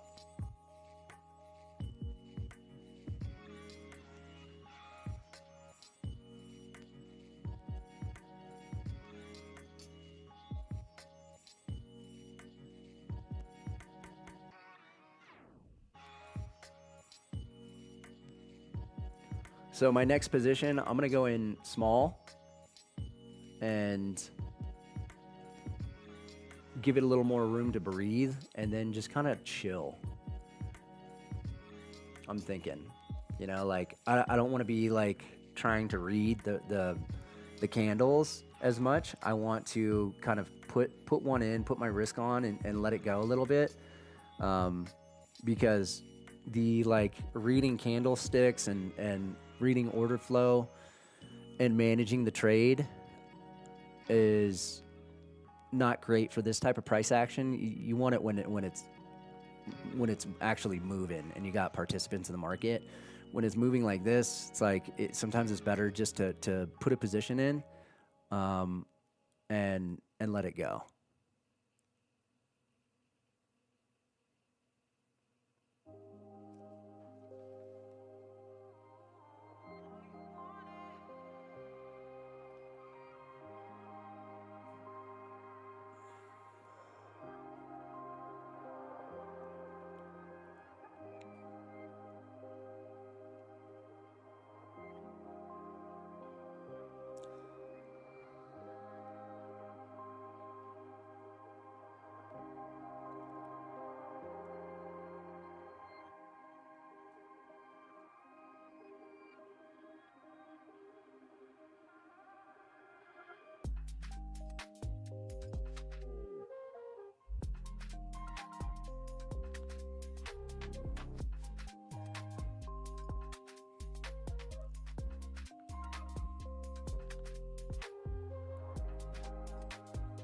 I don't know. Considering where we are.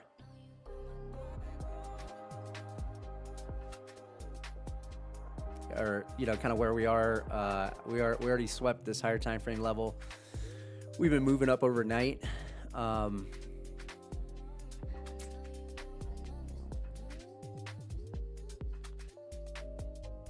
don't know. I think coming down to lower prices makes sense. But nothing in this is really making a ton of sense to me yet.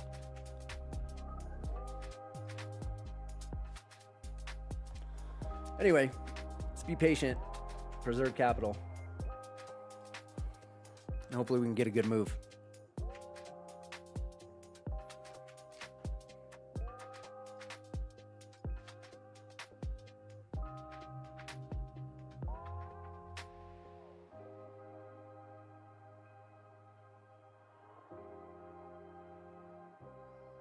I'm going to run to the restroom real quick. Be right back.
All right.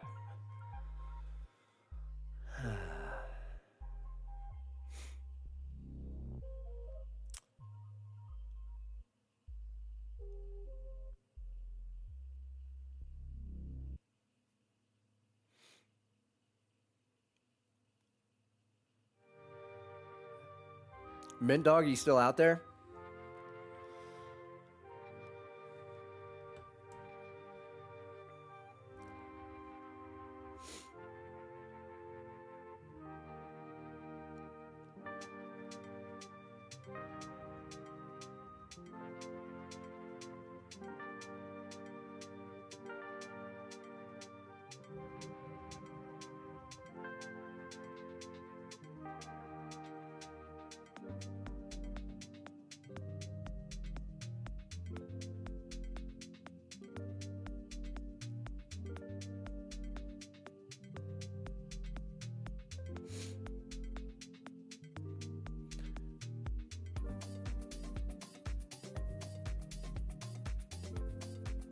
All right, let's see what the, we had a little bit of dip since I last looked at it.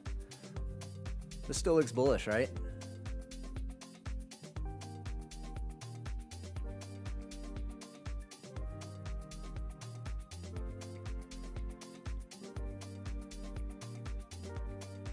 I don't know, I guess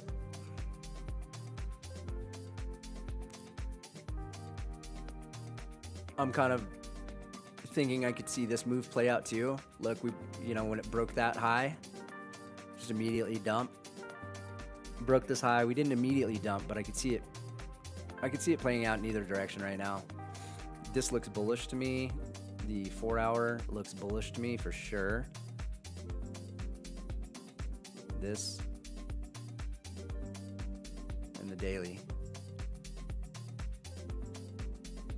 But I don't know. Price is being manipulative.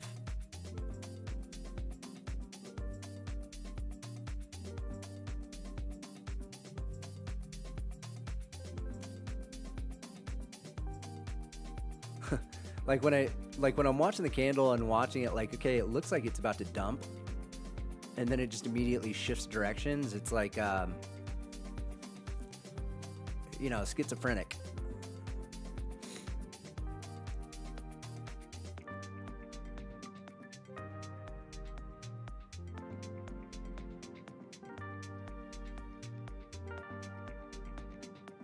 Gonna probably get a shower, get some stuff ready. Gonna visit parents, but I'll keep you up. Probably done trading today for me. Copy that, man.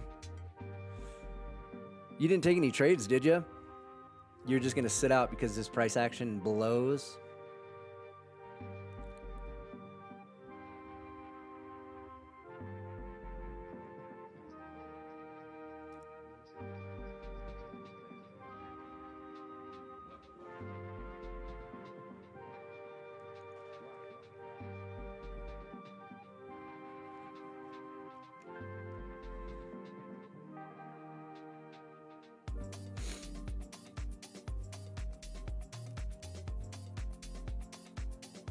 Oh, okay, nice, dude.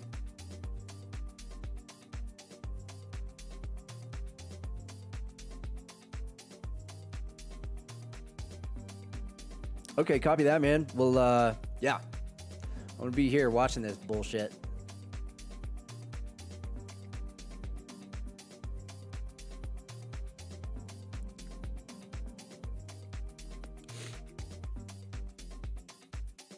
Better than Huge Red. That's right, man.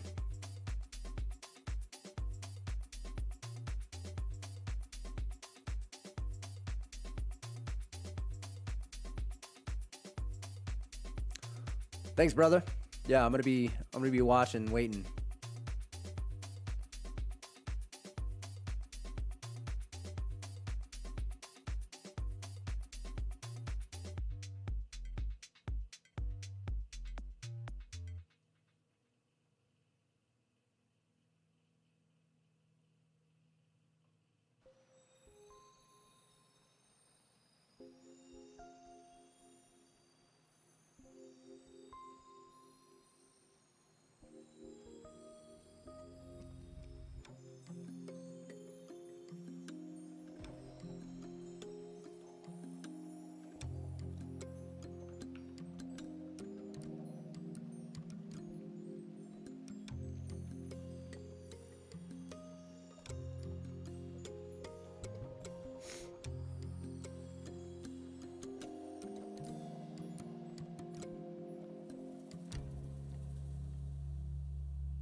So I guess where I'm at right now is that like this looks like we're going short.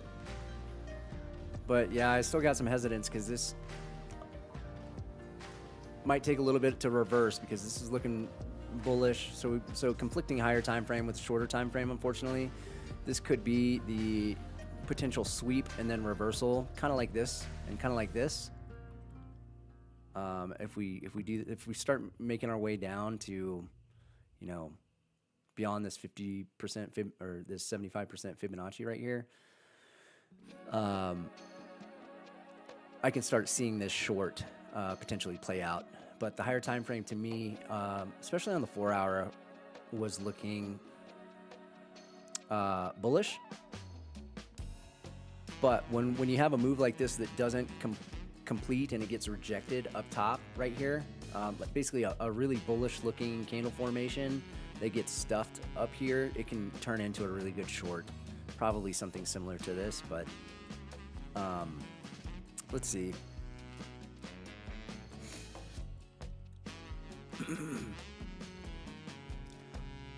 Also might anticipate that we won't get potential follow through immediately unless something changes, just because of the way that volume and price has been acting up here.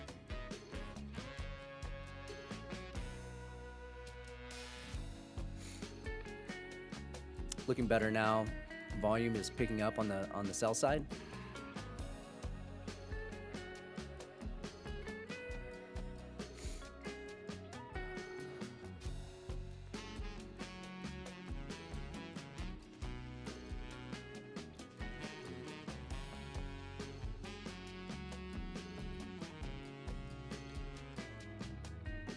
Consideration on this kind of price action as well is like when you get like 30 to 40 points, you can scalp it, take your profit.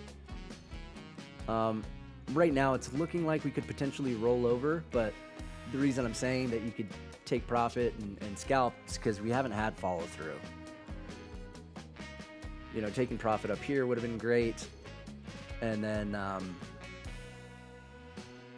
you know, I had some of those break even trades, and while I love break evens because they're no risk, it also, if it comes back on you, you didn't take any profit yet.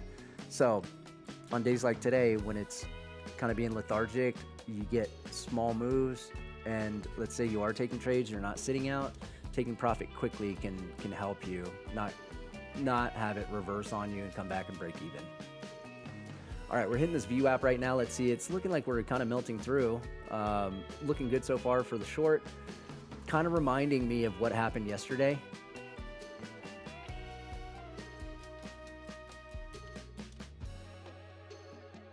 At some of these peaks where it just like, okay, so let's see, where...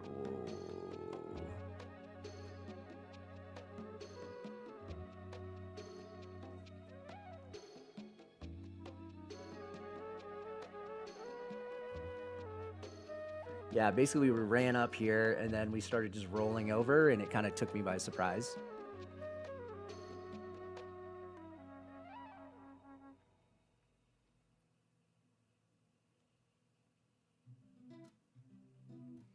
Volume is finally looking good for this short move.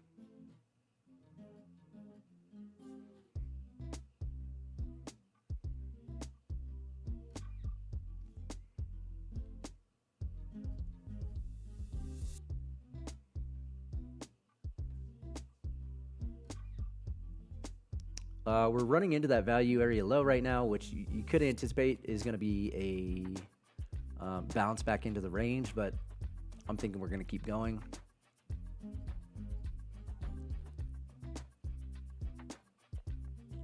The downside is that, like right now, so I'm in with 1 micro, right? Because I've been getting stopped out, and it's been kind of intimidating to get back in.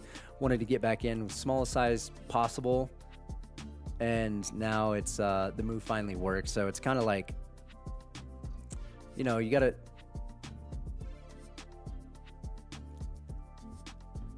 hopefully before the move happens not spend so much ammunition like I did this morning on trying to catch an anticipatory move before letting things shake out so that you're not in these positions with one micro. Yeah, man, it's going, and I got one in. Sometimes that's the way it works, man.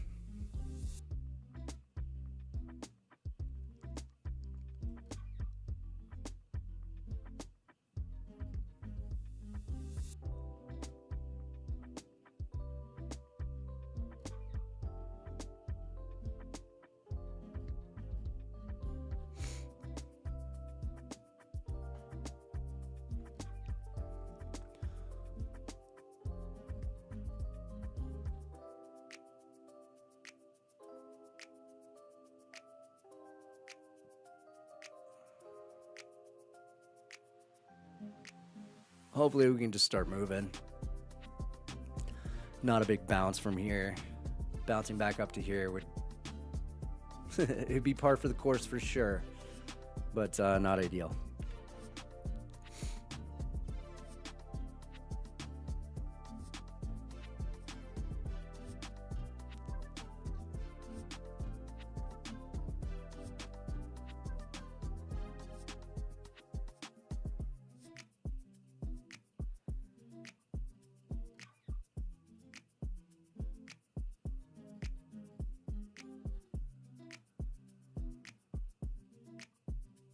Taking a note from yesterday, after it rolled over, it just started moving quickly.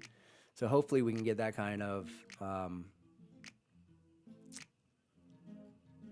move that happens after we break this low. It just kind of starts moving quickly.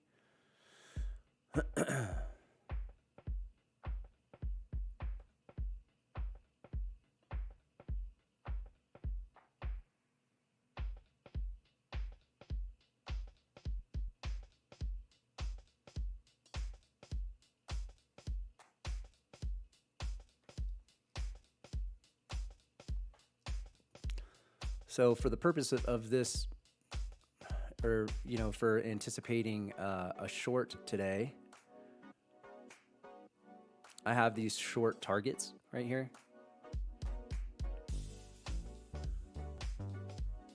And by the way, it's this day goes against statistics and probability because we had a double break, which is, I think, I don't know, maybe it's like 15% of the time it'll happen.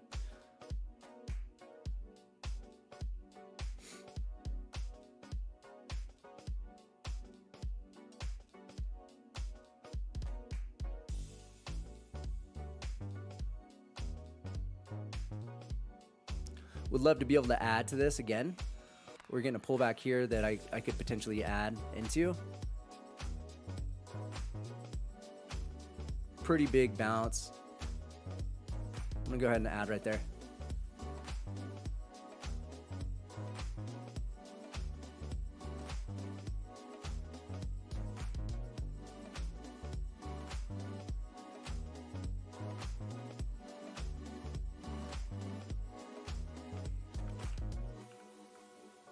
That's not where I want it.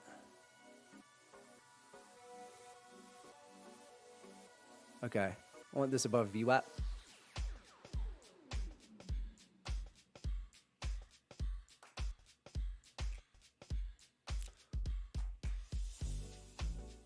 Put one above VWAP and one above the point of control. Obviously, ideally, let's not cross my price.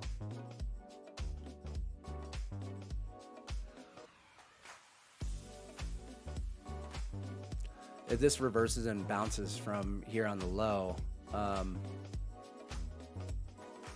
don't know. I don't know if I would want to take it long, to be honest. I think if it comes back up above my price, it could be doing a deep retracement up to like maybe here, and maybe it'll bounce or find resistance up here. But ideally, this is the high for this pullback.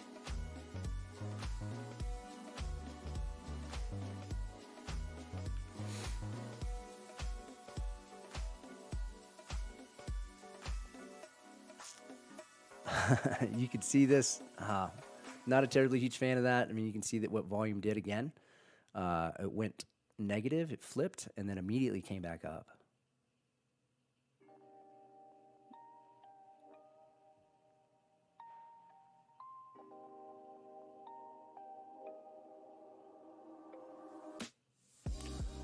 Hopefully we can get this this volume candle, this cumulative volume delta candle, to shoot back down and close below this low right here and start flipping negative and go negative real quick.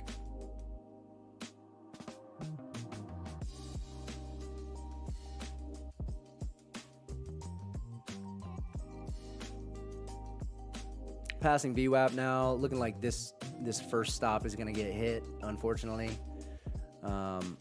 Let's see if this next one will hold. My ad there was pretty much the worst it could be.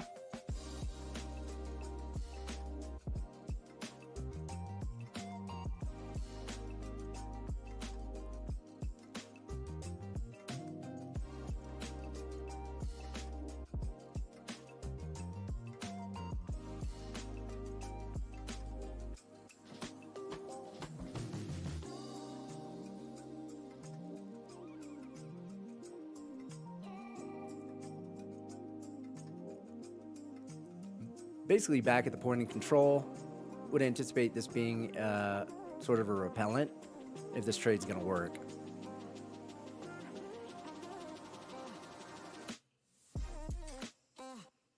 Not convinced yet.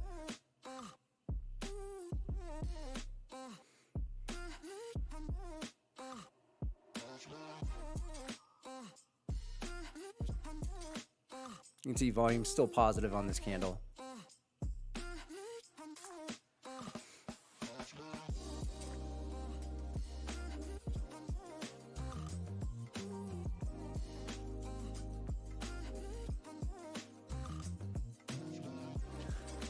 You know, it sucks sometimes adding to your trying to get an ad in your position puts you in a bad spot, because now look where my price is as opposed to being wherever it was. Like up here. I think it was like up here.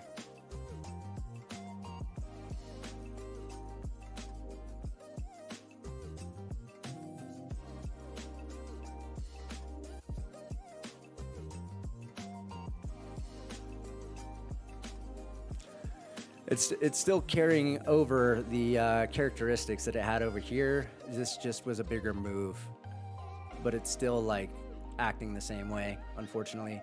I thought that was going to be kind of the turning point once it started breaking these levels, but it's still acting a fool.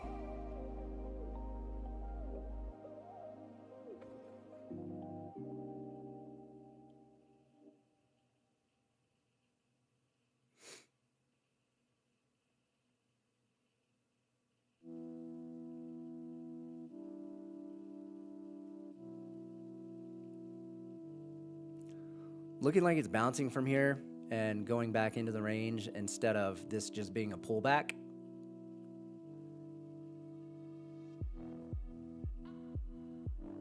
Now maybe we have a lower consolidation, maybe between the point of control and the value area low, but for now, you know, it's still acting annoying.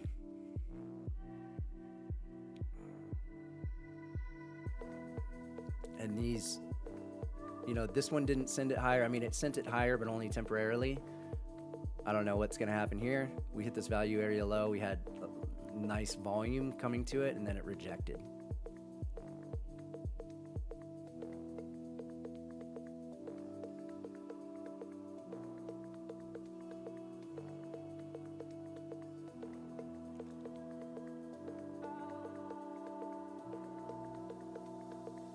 Not willing to hold much longer on this.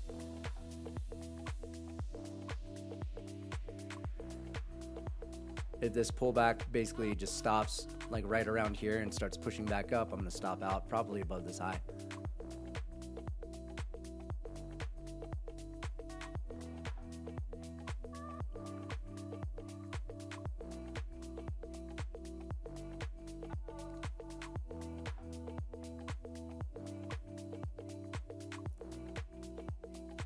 Watching the basically tap into this gap here. I don't want to see it spend too much time up here. I want to see it like basically tap into it and reject, which it hasn't done yet. It tapped into it, but it didn't reject hard.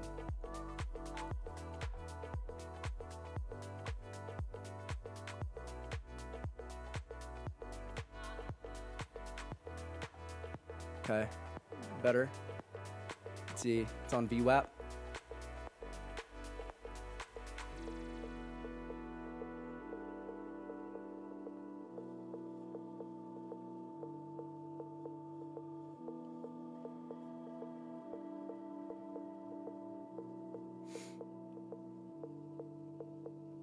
Not ideal, just yet.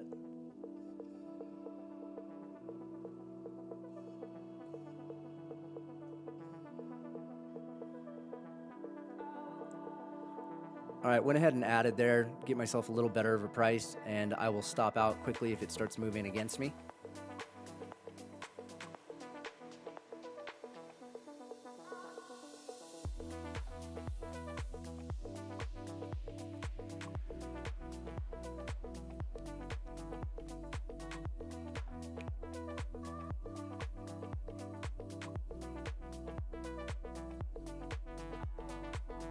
Like to see this candle turn red quickly and then push down.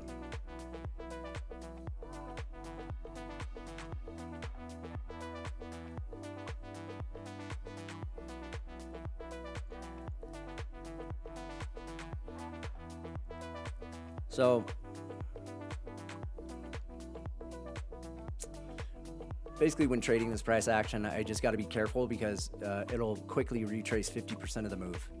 Like basically it just moved and then came back almost 50%. I would probably say that's probably, I don't know, 40, 45 maybe, something like that. So just got to be careful, especially when I'm adding. Yeah, 50%. So yeah, I mean, it looks like this is going to work out, but not without some drama, you know, to be expected, I guess, right?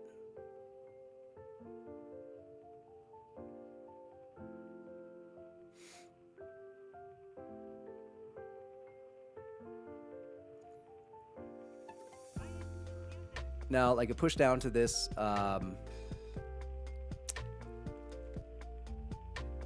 low volume node and then a bounce back up, obviously not ideal.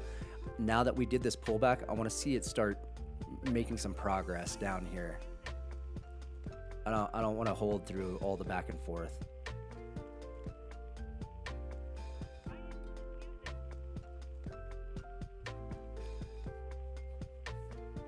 Quick pullback. Now I want to see it really start pushing. You can see volume finally flipped negative, and it stayed negative. So I want to see this number growing more and more negative.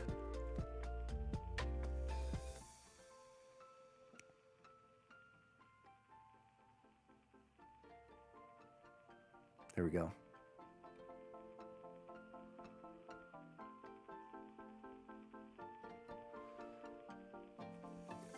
Now it's looking like these quick pullbacks are being met with aggressive selling. That's what I want to see. Like when it pushes up, I want to see it push back down from aggressive sellers. We're under 25,000 too. That's a good thing. I just want to see it hold underneath 25K. And I want to see this number to get over, you know, like 1,000 and then hold over 1,000.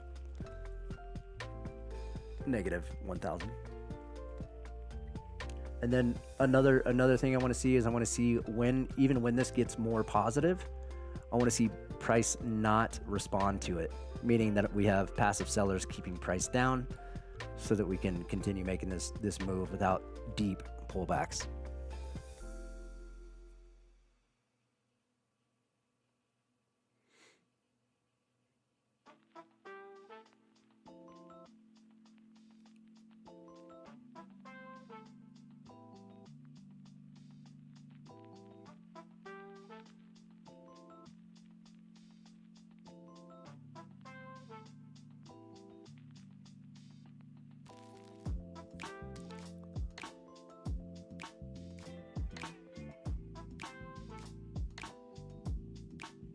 We haven't done a big expansion move yet on this candle. Would like to see this candle really shoot down. Or I'd even consider closing it early. We're above 25,000 now. Don't want to see it close up here. See it push immediately right back down. Maybe this candle pushes up to, I don't know, around here, and then I want to see it reject.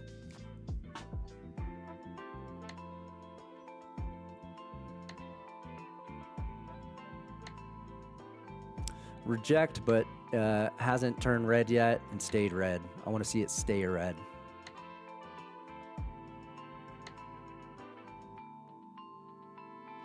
It coming back green, a little bit concerning. I might even put a stop down here.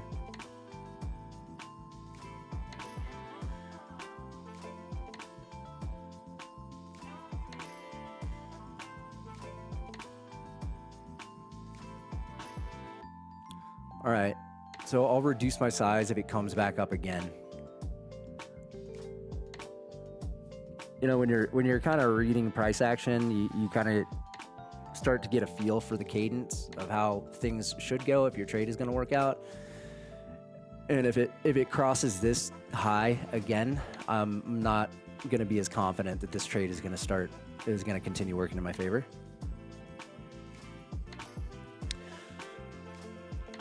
Hell yeah, buddy! You in the shower? Hopefully this one will actually work out.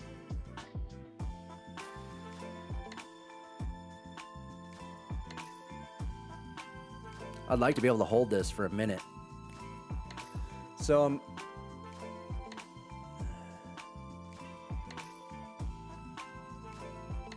there we go. Now it's moving.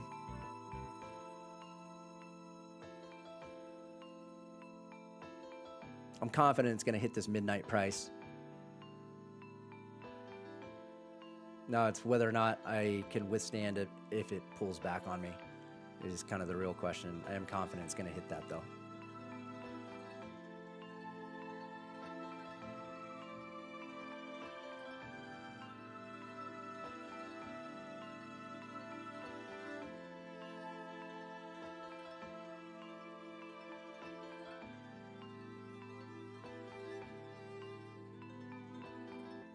Now I'm using this 25,000 again as kind of a benchmark.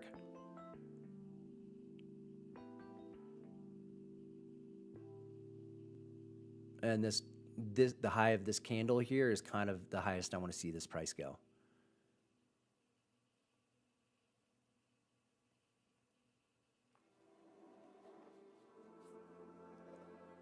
That being said, I'll go ahead and move my stop down there. At least 2, so I'll de-risk if it comes back up. I think we could get a quick flush here.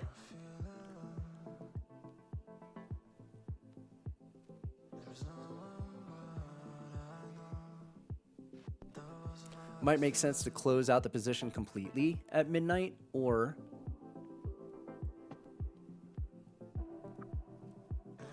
what is this?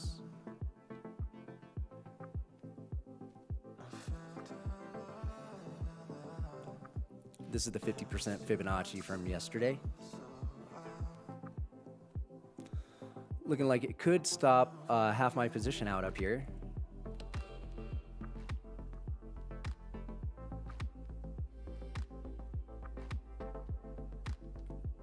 Okay. Half off now.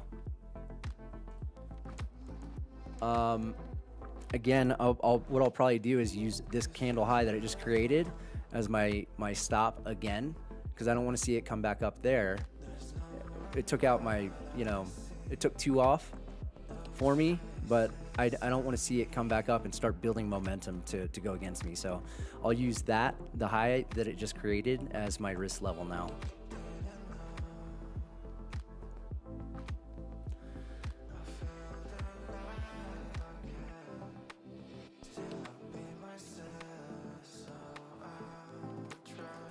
Did not give me that quick flush that I really wanted. I think it still could happen, but Was hoping this was going to be kind of an easy end to the trade. Might come out and stop me right here. All right. Decent trade.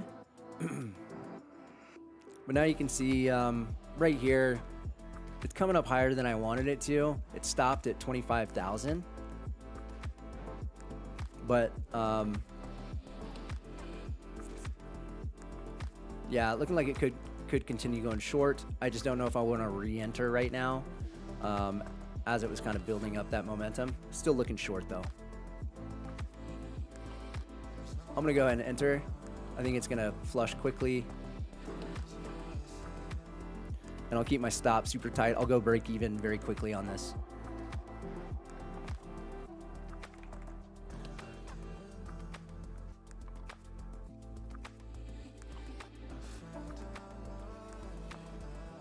Quick flush, let's go. Nah. Okay, well, you know, it's wiggling around a little bit, so I might just stay out. What I'm probably going to do now is just watch these levels and see if we get any potential bounces.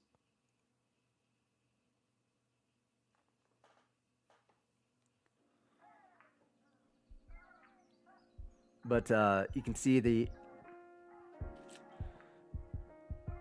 this looks very different from this.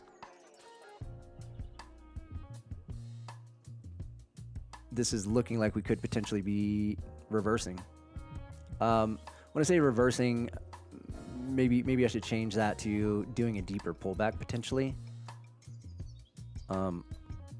Otherwise, if I was still in this trade, like I would be thinking like I don't want those tops of the candles to be taking out the tops of these candles, you know. So it's taking out these two candles. Maybe it stays under this one, but this is not the ideal scenario for it to be pulling back like that at a level right by you know, kind of the next objective. So like if you're holding out for this profit target and it comes back all this way and stops you out, no bueno. Rejection here. So I don't know, it's still looking decent. It's not looking great.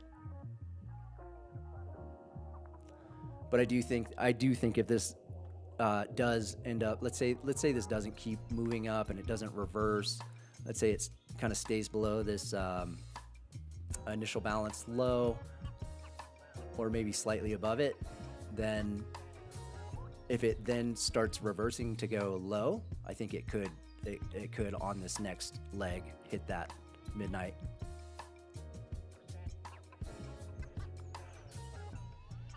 I re-entered. I'll give it just a little bit of room, but I like this if it starts pushing down pretty hard. Basically, what I was looking at is, okay, what was the distance that this retraced, and then what is the distance that this has retraced, and it's getting to a similar size. I'm a little bit early. But, you know, what's reasonable to expect for a pullback? And this looks like, this is a little bit bigger. But anyway, that was the idea, that this pullback could just be kind of what to expect from this kind of price action. And getting in at a good price up here seemed like it was worth the risk. And again, if this starts moving down quickly, I'll get in break even very quickly, so that if it is indeed reversing and starting to go long, it doesn't catch me.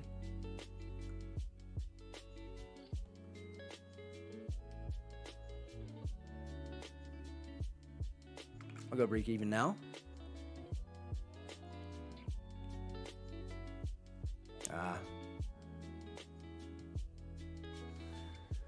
Going break even is all about timing. It's you got to get used to like the timing of it, because typically what I want to see when I get when I'm in break even is it's either a far enough distance away from me from my price, or it's gone through my price and now it's going past my price. So like I enter, the trade goes against me, and then the trade starts moving you know, in my direction. Basically, like it's visited these prices up here, and it has no more business up here. So it's going to move down and not revisit my price unless the trade is invalidated, and that's the time I want to put in a break even.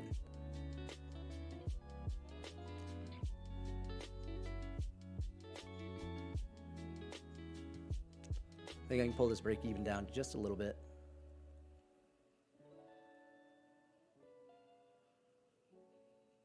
Now, this high right here, whatever this candle closes with, that high, I will probably start moving my stop above that high after this candle closes.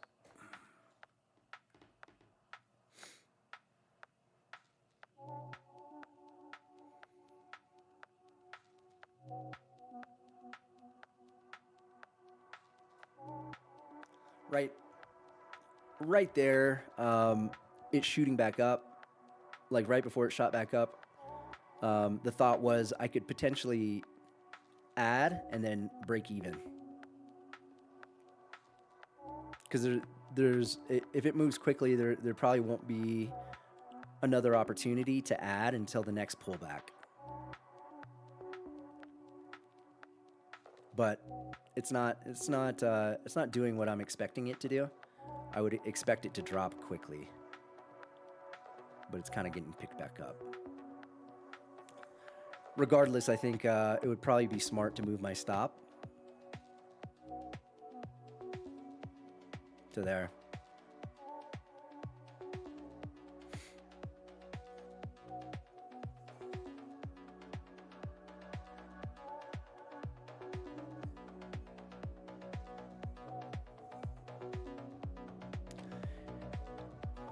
Also, it's kind of looking as though we could just be moving down, kind of grindy. Kind of like what I was saying back here. It looks like it could just grind down instead of having nice drops, small pullbacks, nice drops, small pullback. It's looking like we're having like okay drops, pretty large pullback, okay drop, pretty large pullback. So it's a little more grindy than it is like expansive.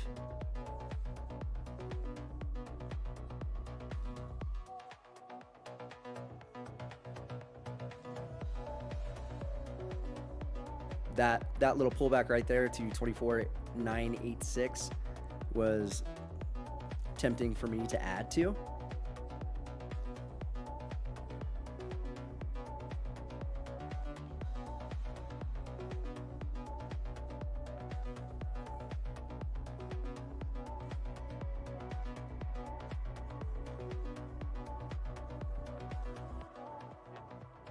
It's tough because that little decision and that little split second to add right there essentially would have, you know, got me 1.5 times the profit that I'm in right now.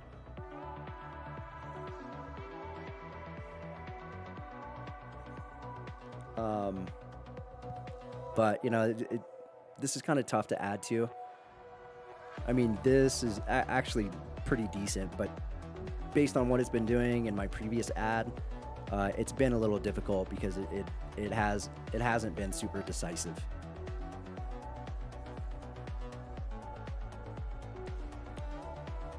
Even this, having hesitation right here after breaking and it starts bouncing back up, like this could just be a pullback and then we expand quickly down to this objective, this midnight price. But you know, normal price action in a situation like that, a lot of times we'll just break and start moving. This is breaking, coming back into the range. Not ideal.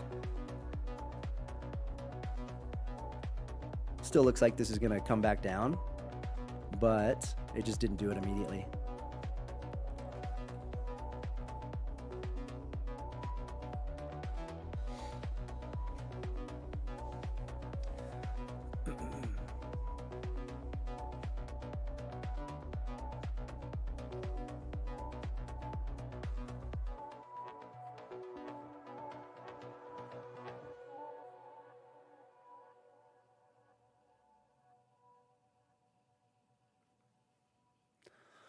considering just closing it out in full at this midnight price. The reason being is because it's really tough to tell with this. It's going to be tough for me to tell whether or not we're reversing or it's just a pullback. Just based on this price action this morning, I can tell that it's going to be tough for me to tell if we're bouncing or we're just pulling back. So, considering just closing it out in full here and then just reassessing, chilling for a minute, trying to catch my bearings to give me a little more patience to watch price action to see if I should either re-enter short or to potentially take it long for a bounce.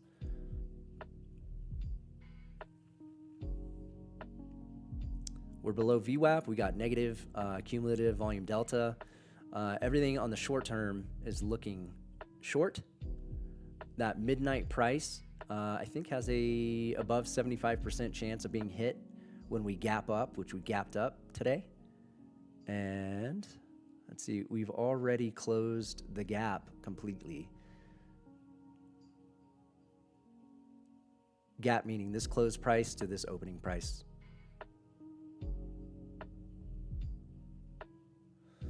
So now you see we got a big long wick down there. Still looks like we're heavy, but certainly not the best price action to be in a trade regardless.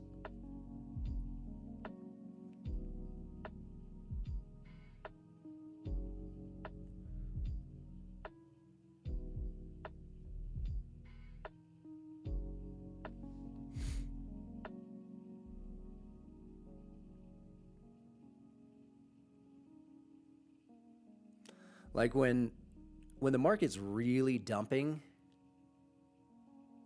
if you're just sitting by watching and waiting for when it's gonna bounce, it tends to be easier to spot. Like if it's really moving, because then you'll hit a level and then you'll start kind of seeing the signs of a reversal. But it's very different from what it was doing because it was just dumping. Here, you see all these wicks on the downside where it's kind of bouncing up, this pullback. That kind of stuff can make it really tough to decipher whether or not we're just pulling back or we're actually doing a bounce.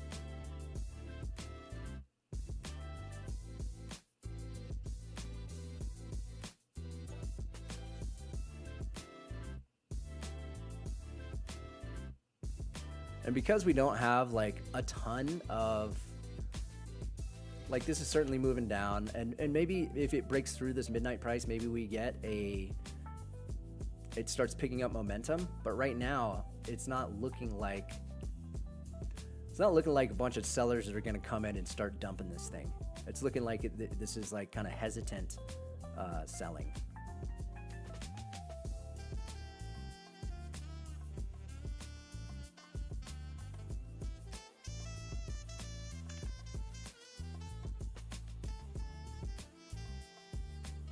My stop will go above this candle right here.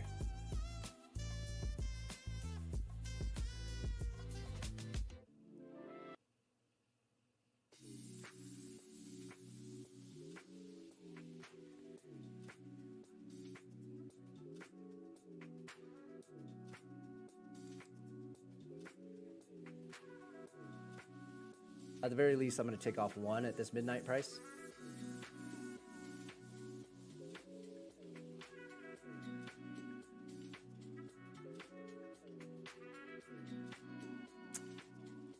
I don't like this gaining momentum at all. I'll move my stop here. Basically what I want to do is create a clamp between my profit target and my stop loss. I'm trailing it so that I can trap the price to squeeze out profit as much as I can. I don't like the back and forth that's going on right here.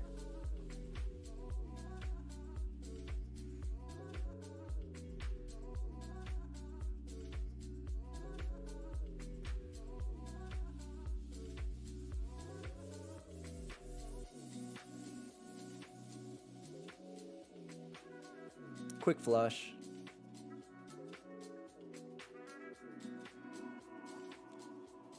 I've said that a few times down here because normally it would be a quick flush, but It's like hesitant.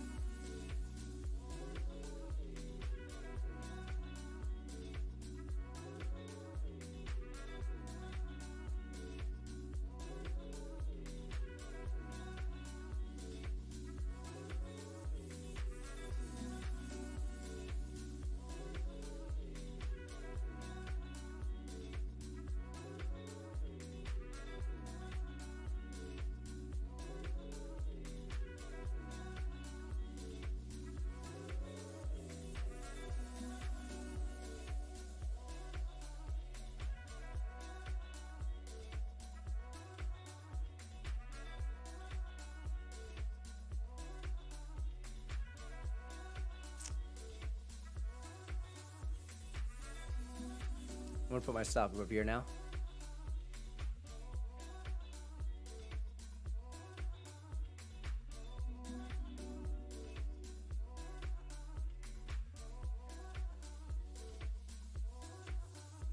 When you have your stop really close to where price is, there you go, it just took me out. It's all good. And you see how like right after I hit my stop, it started moving up, you know, pretty quickly. That's what you don't want to be caught in. Or that's what I don't want to be caught in. That's why I start trailing my stop. Yo, thanks, man. Yeah, I got a couple good ones. But yeah, that's why you want to like when it starts hesitating down here. That's why at least I want to clamp down on my stop and my profit target, because if it breaks that invalidation point, it could start expanding up.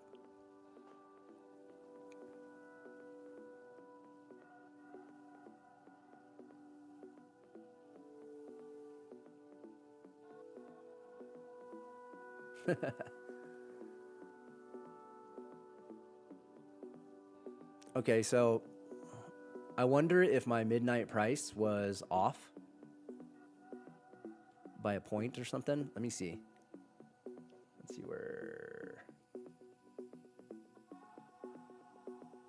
Oh, yeah, it was off. I don't know what happened there, but midnight I think is. Let's see.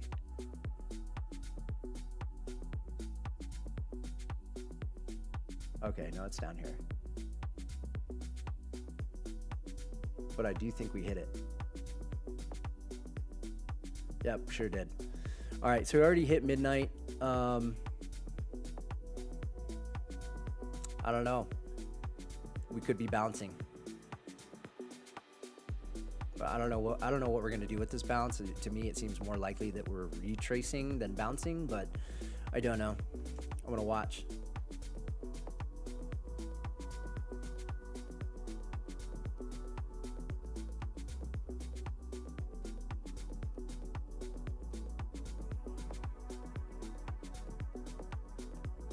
Also, definitely in consideration that, you know, I could be done for the day and be happy with my P&L.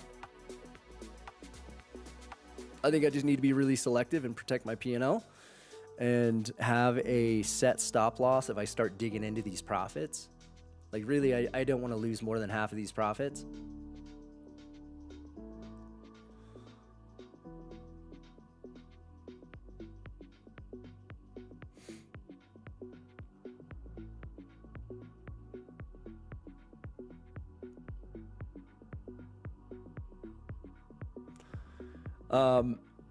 You know, the challenge is, I think with days like today, even though we got, you know, a nice, decent drop down, I shouldn't even, like, it's not even that big of a drop. It was like, you know, from up here, basically 100 points, right? So it's not huge. And the problem with trading days like this is, let's say you do want to take a bounce trade, you want to take it long. I think that we have a likelihood. Because usually what happens is when you have strength, it's met with strength. Strong downside move, you'll have a nice bounce up. But if you're just kind of grinding down like this, grinding down, and then finally you hit a point where, you know, maybe you have some buyers. I think because of the lethargic sort of nature of the directional move, your bounce back is not going to be strong. And it could just be confusing, because you could come back up here, hit this point, and then continue going down, but probably not with a bunch of strength, because we're not having strong moves. We're having a directional move, but it's not a directional move with strength. So the challenges of trading price action like this, you know, I mean, and you've already seen what it can do up in this area, fake you out, fake you out, fake you out. But hopefully you can also see that it's valuable to not go big on these things, so that eventually when you have a nice move, it can make up for your losses.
Oh, hey Max, dude. Sorry, man, I didn't actually see you type in here. How you doing, brother? Are you still there?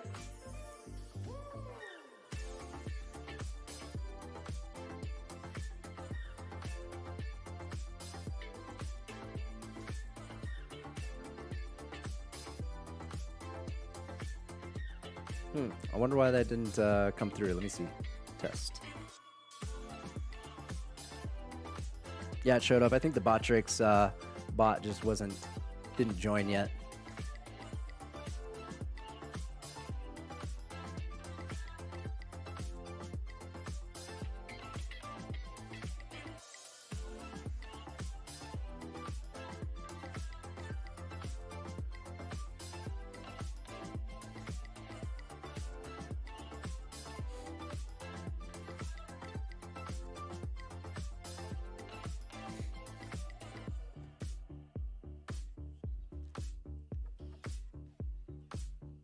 It's ugly down here, for sure.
Whoa, okay. Started moving through this pretty quickly.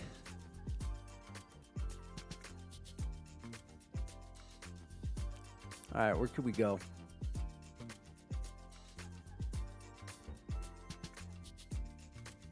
This is the low of the overnight session. I'm gonna switch to a higher time frame and see if we have any targets. I mean, so it's kind of what I was looking for with this. You know, we break the high, then have this expansion candle down. Break the high, expansion candle down. This 50% Fibonacci I have right here might be a good short target. So that is about 100 points away. Might be able to get in short. Let me see if there's an entry here. Potential pullback up here might be an entry for me. Looking like it could just be weak.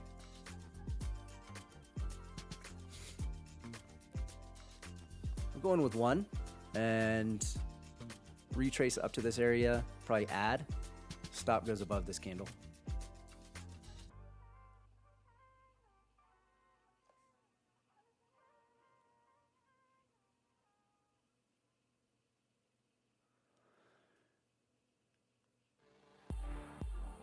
So looking like we could have potential 100 more points or something like that, but might have to do a pullback before we start sending it.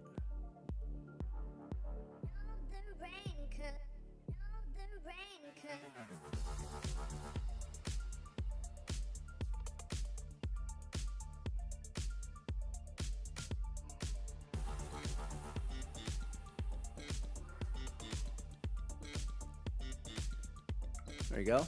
Pullback I added there.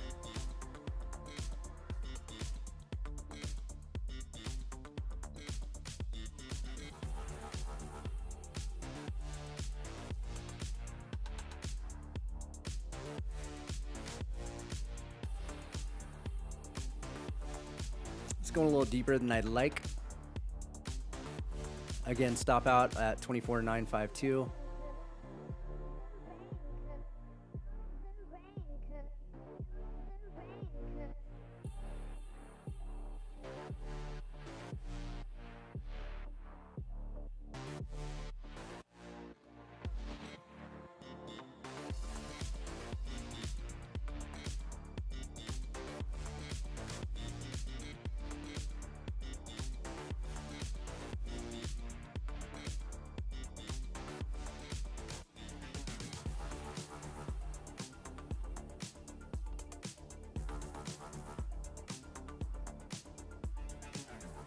Large sell orders not following through just yet. So I'd like to see this fall from this sell order and not start squeezing up above it.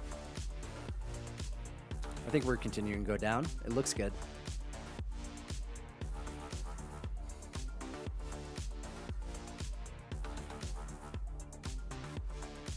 I don't like this candle flipping from red to green. I'd like to see it go back red pretty quickly.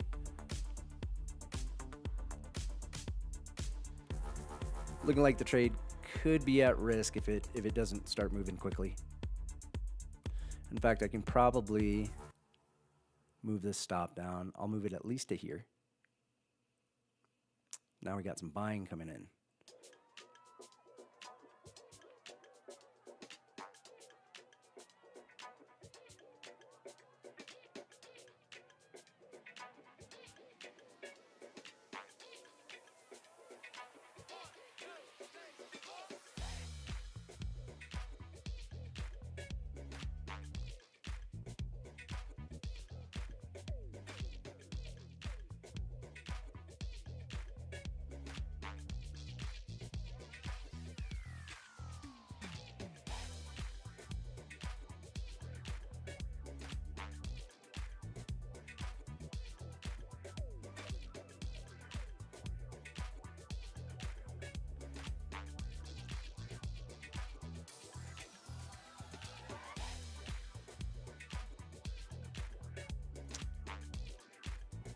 We haven't dropped quite yet. I could see this pumping up to this area potentially.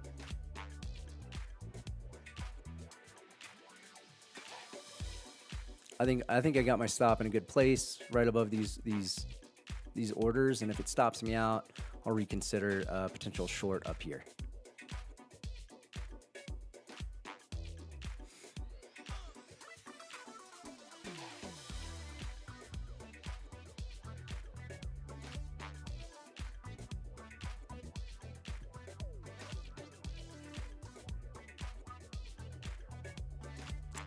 Looking likely it's going to take this stop out. Yeah. I'm not looking for longs though.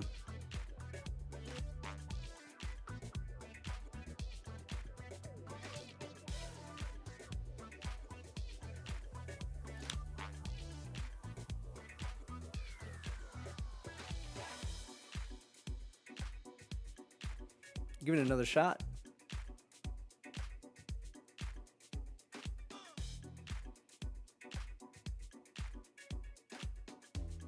Now that we went up, broke that high just barely, I can tighten up my stop now without fear that it's going to go back to that area unless it's reversing. So I'll go break even on this.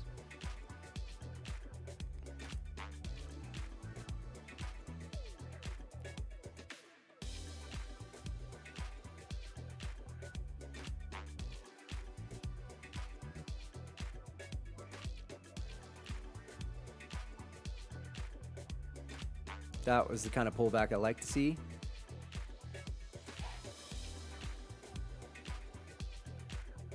One of those times where, you know, it's like you got to be really quick. Like I could have added right there and then very quickly gone break even again, and my average price would have been like right here, and I'd be fine right now. And instead of being up, you know, 270, I'd be up like $500. But you got to be super quick with it, and usually I'm all about it, but this price action is making me a little bit hesitant today for the ads.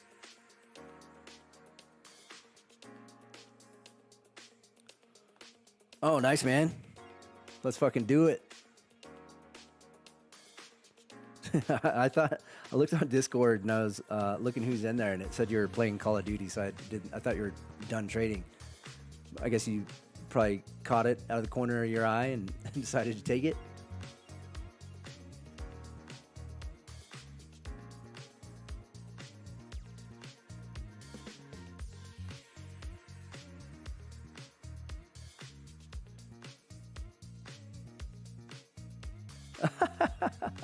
Nice.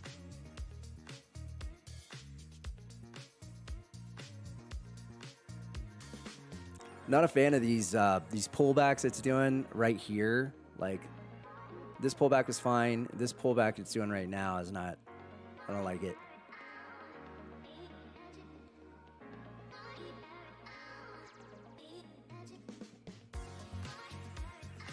Okay. 17 total points today. Fuck yeah, dude.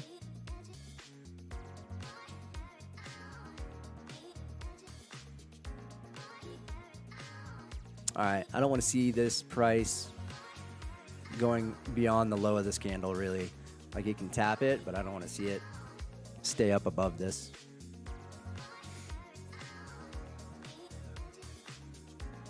Another opportunity here for a potential add and break even. I'm break even already, and if I can get an add where it doesn't impact where I would put that break even stop or where I would put that, want to adjust my risk to, then there's potential for it. But again, this price action just got me a little squirrely.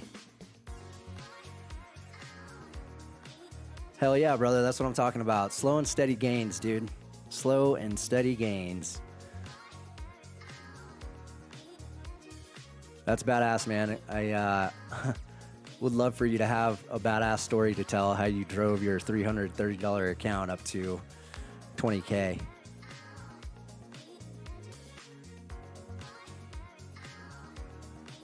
And then you have to not get a shitty girlfriend that takes all your money.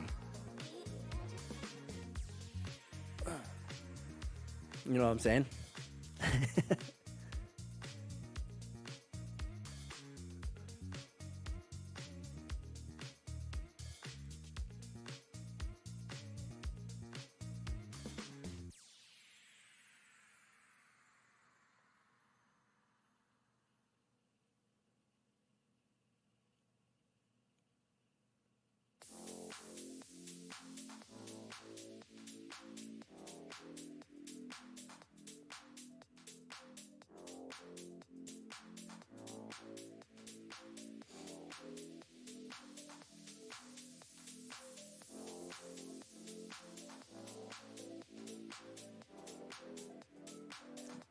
Now we're talking. Let's go. Let's fucking go. Yep. Yes, sir. This is a third standard deviation on VWAP. You could potentially take some profit off right here. It's looking pretty strong though. 24,800 was my target. That is the 50. No, what is it? Is it the low? I can't remember. I don't want to scroll back because I think we're about to hit it.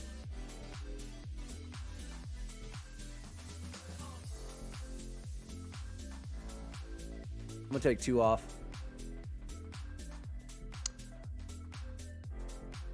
I'll leave this runner, but I am gonna trail the stop. Oh, that's not where I want it. That's also.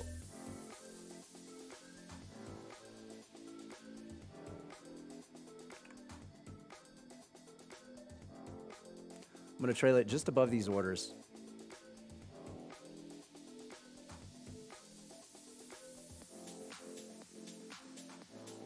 All right, so I'm gonna take a look at the hourly to see why that was my target.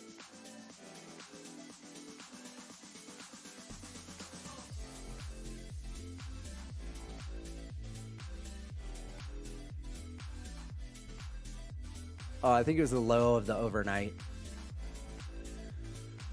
We could be continuing to push down though. I mean, we got a lot of areas we could hit.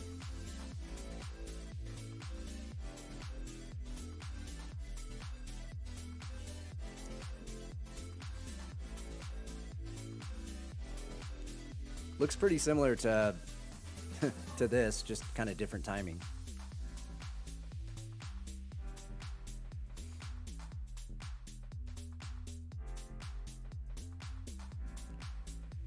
Fuck yeah. Are you still in? Did you close it up?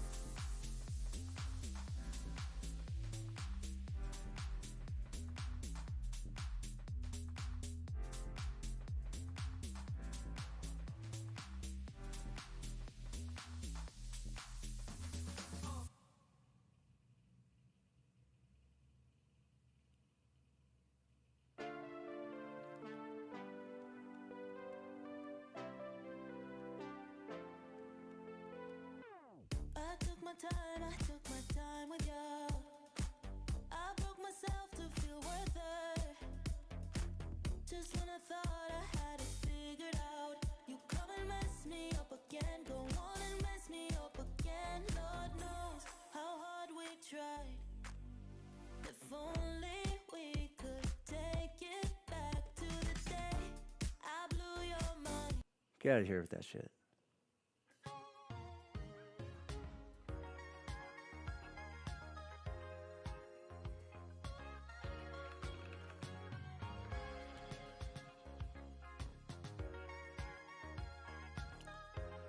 It's tough to expect more out of this trade. I mean, this is a good one. You know, it was 100 points right there very quickly.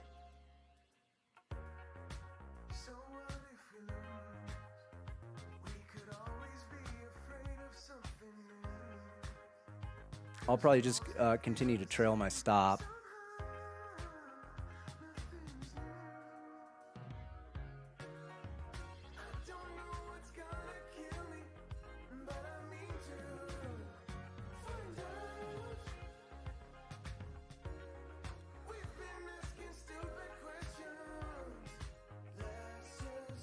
Man, for moves like this, imagine if you had like,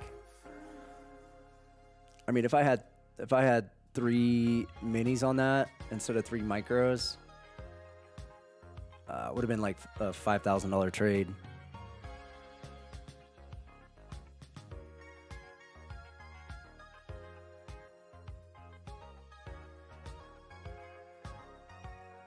It's okay. I mean, to be honest, like working with micros it's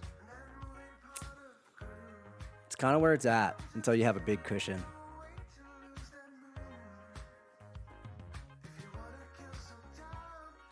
If I was working with minis, I would have been max daily loss out this morning.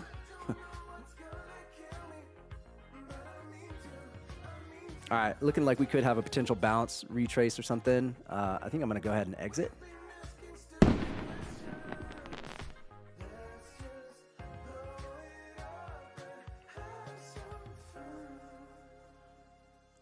We could keep dumping, but this is looking like this pullback could be pretty strong.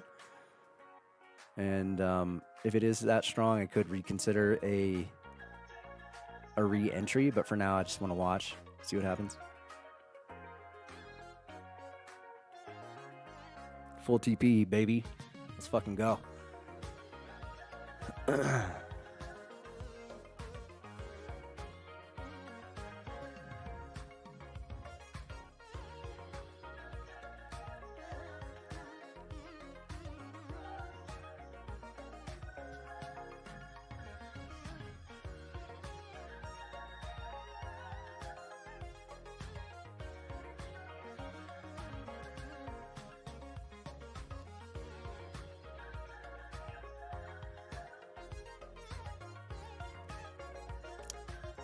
Yeah, I mean, it's still got the, the selling. It looks like it's going to continue to go short. I just, I think I don't know what to anticipate as it relates to this pullback first. But it's looking like it's going to continue short. I'm going to drop down to the 5-minute.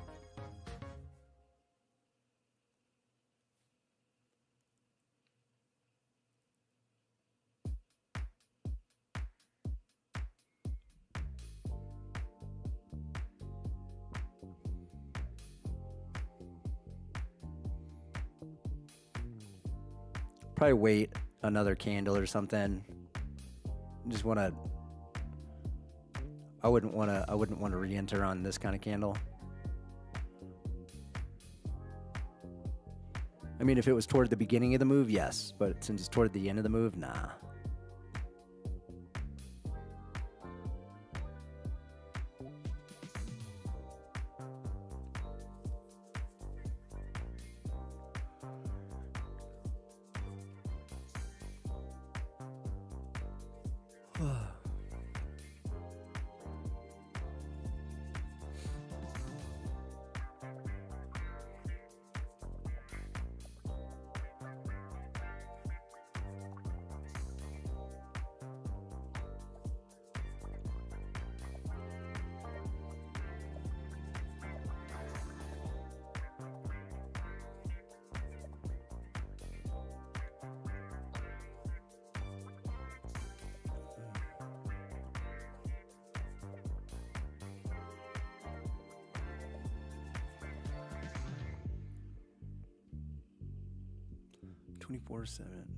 Say 24,800. So almost 500 points.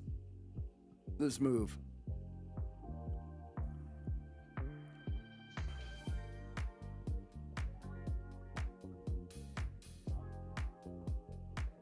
Well, no, I'm sorry. That's 400 points.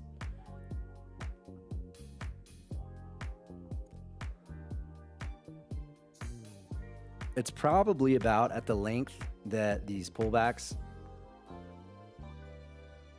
on the higher time frame have been hitting. So let's check it out real quick.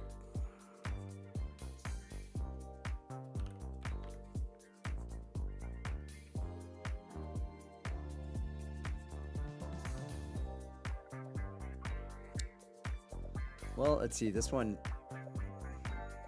went 24,650.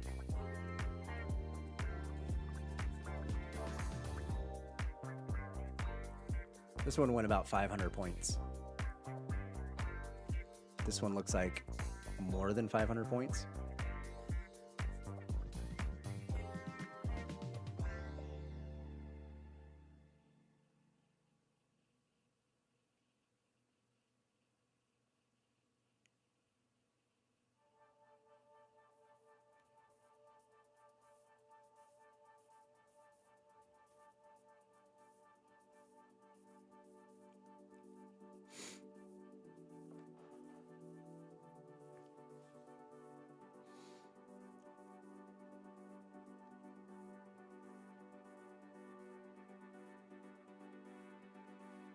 Still looking good.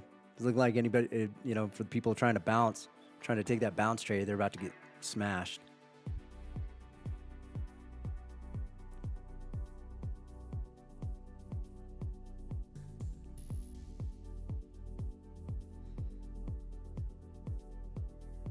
That pull, if you would have taken that pullback, it would have been, what, 60 points?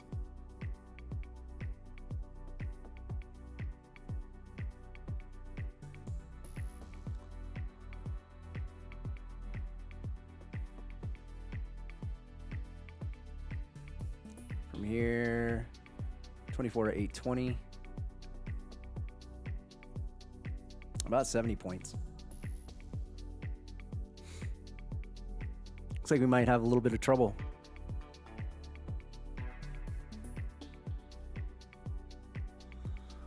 I'm taking a little bit of a bounce trade. I'm gonna de-risk pretty quickly, go break even.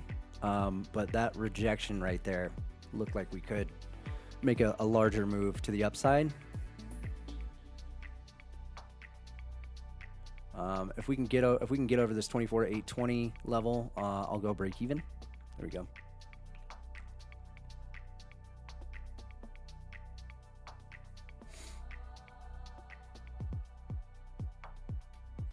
This could have just been kind of like a bear flag type of situation where we're going for a deeper pullback. But we'll see. I got zero risk on this.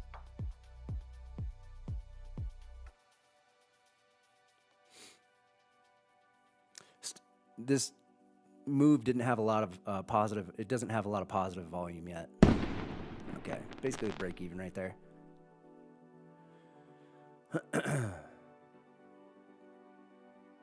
Might be consolidating down here, but this looked like it was kind of hitting a floor down here and potentially gonna start pushing up. Now that we're back below 24,800, not so sure. I'll probably just sit on the sidelines for a second.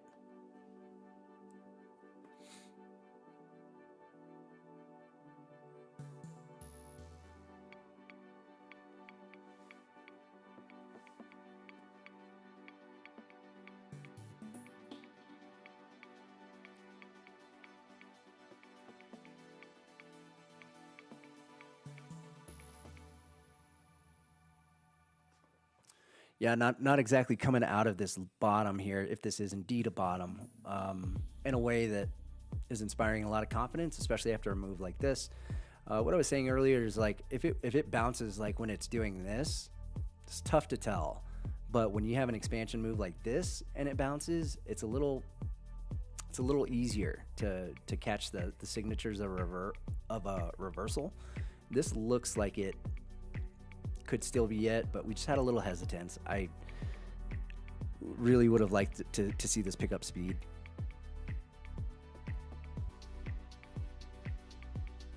I'm actually going to drop down to the 2 minute.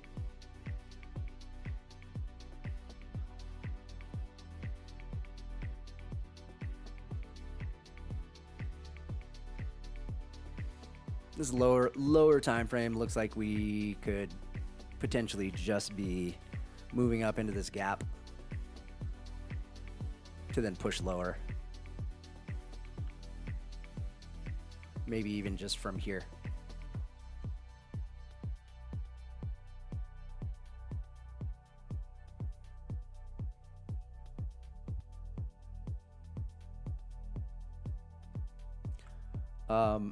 I had a temptation to short it right here at 24 to 805. So let's see what happens. Looks like it could come back down.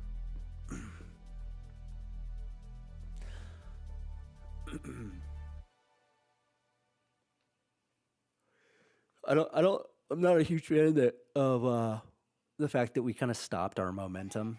You know, we could go back into consolidation, you know, like we had going on over here or whatever.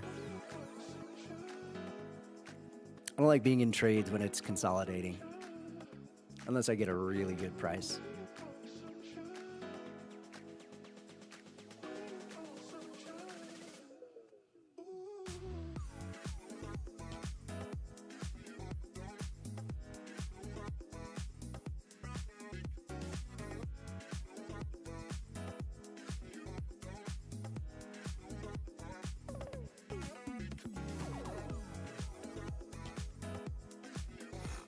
looks good for continuation.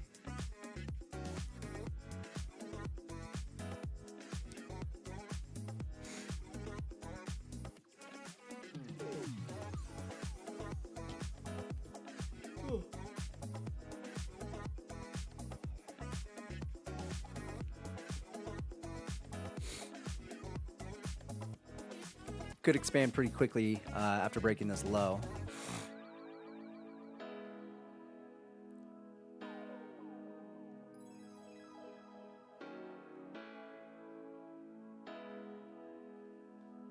Not quite sure where I would be targeting if I was in this. Perhaps 24,700. Let me see. Go back up to the higher time frame.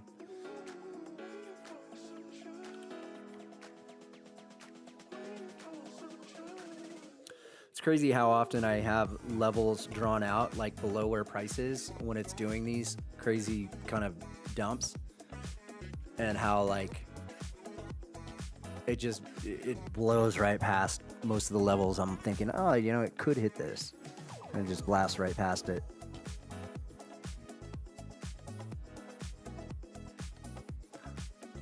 That's a big ass candle.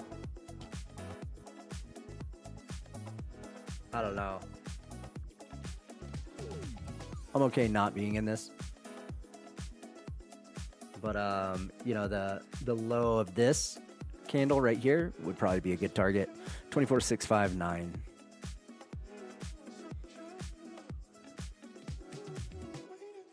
Basically the low of day yesterday.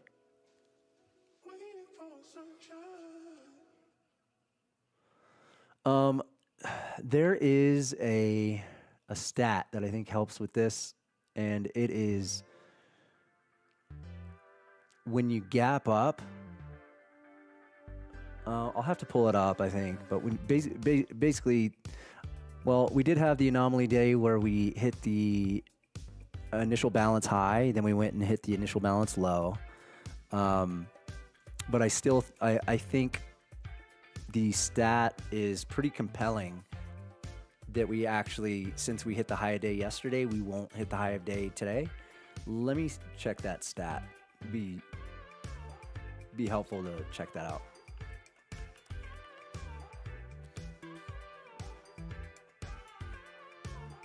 Meaning that, you know, if that's the case, you could potentially just be looking for bounce trades now. Let's see. Go to NQ. Choose the report. Inside bar.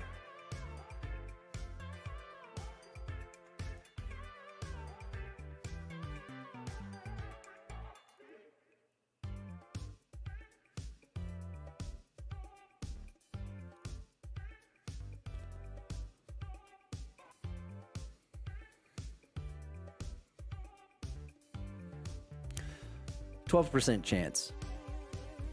At least based on this data. 12%.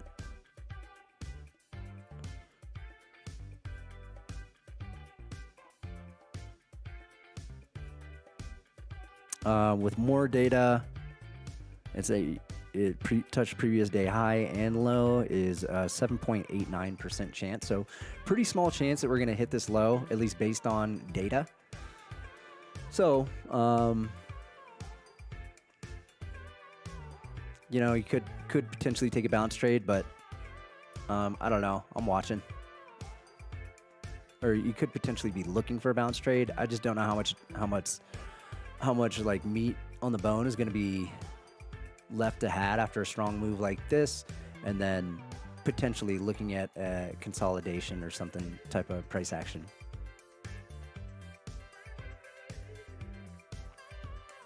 Yo, thanks, Adam. Appreciate that, bud. I am,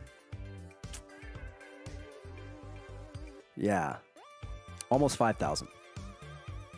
So I passed my weekly goal this week, which is fantastic, and made some good progress because I got a couple of funded accounts that have a 35% consistency on it, and since I had like a $2,500 day or $2,000 day on them, basically have to hit a higher profit target to get a payout.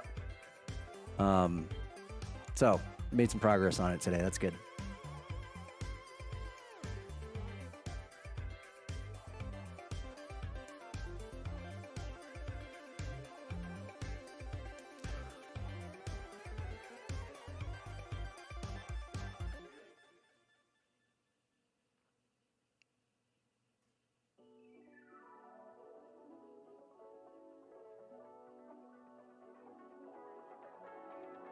Yeah, looking a little bouncy right now, huh? Yeah, basically up 5K, man. Well, actually, my other account, I'm copy trading to my other account. So let's see what that's up to. That's up $1,000 too. So I'm up 6K today.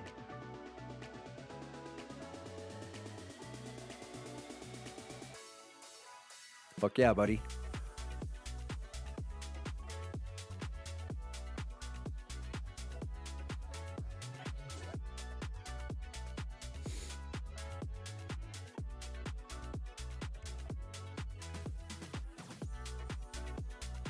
Hell yeah. Just got to keep it up. It's a, unfortunately, man, like,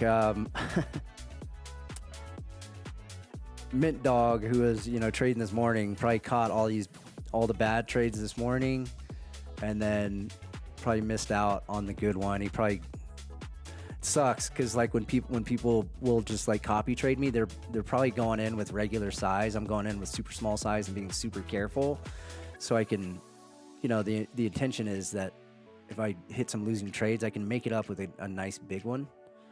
But you got to survive, and so kind of feel bad if Mint Dog was copy trading and got blown out for the day.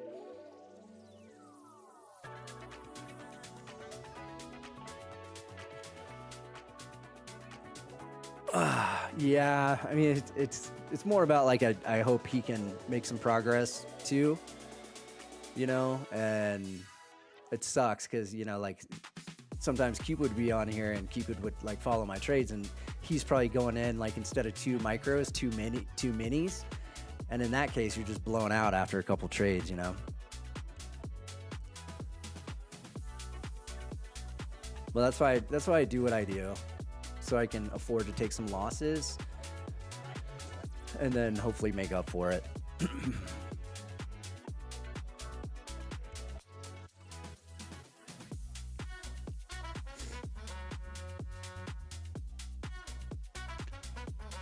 Could see this potentially doing what happened yesterday, right? Where had a pretty big pullback and then it continued going short.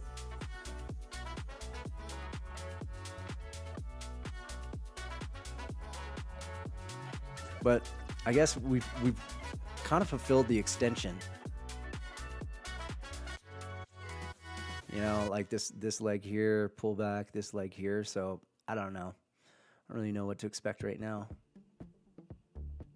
I know if I had held my my long here, where did I get in? Here, I'd be up like almost 100 points now.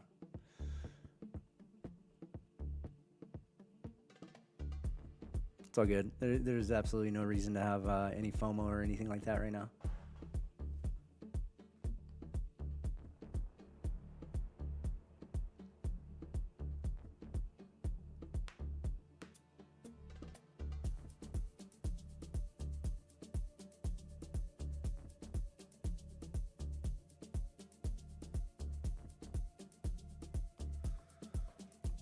I'm gonna chill, watch, and take a look at like where all my accounts are and kind of where I need to be.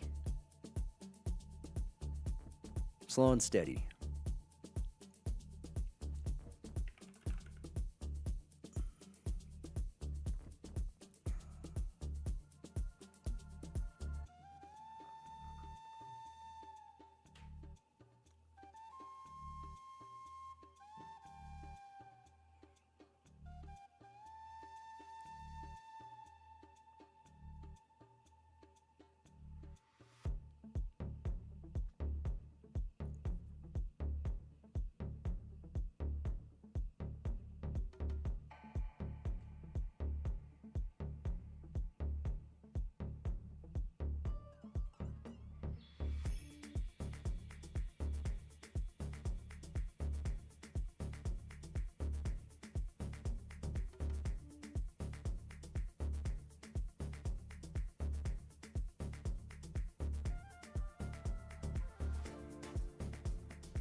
Yeah, now I'm officially done trading for the day, but I'll be here chilling and running some COD with one of your boys. He's off today. Nice, dude.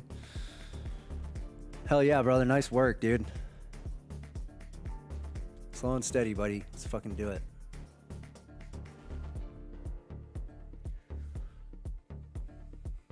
You got your interview coming up. Is it next week? Is it on the 20th? Thanks, bro.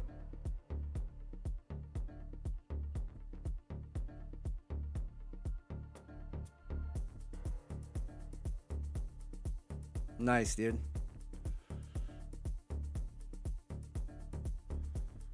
Fuck yeah. Yeah, let me know if you want to, if you need any help prepping for that interview.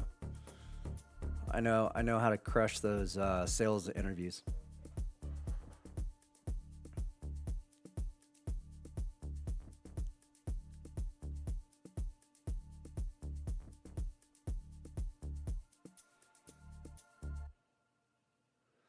$1 p.m. candle coming up.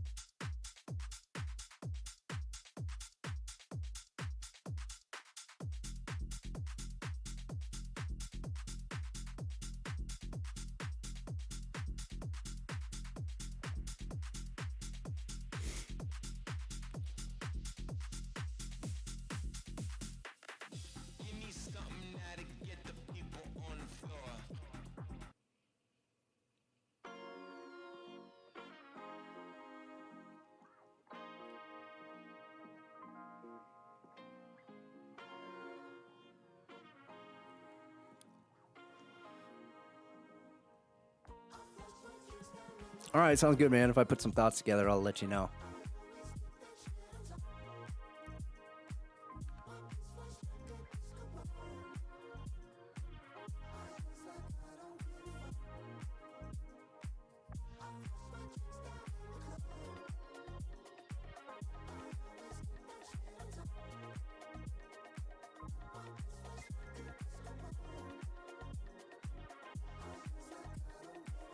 Yeah, for sure, man. No problem. Thinking about potentially taking a short up here. I was watching 24940, but yeah, enjoy the rest of your day off, and kill some motherfuckers. I'll probably just do like trade until I lose. If I lose the trade, I'll probably be done. Small size.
I think 50% is probably a good target here.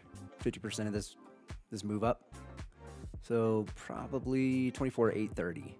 I'll probably take the full position off.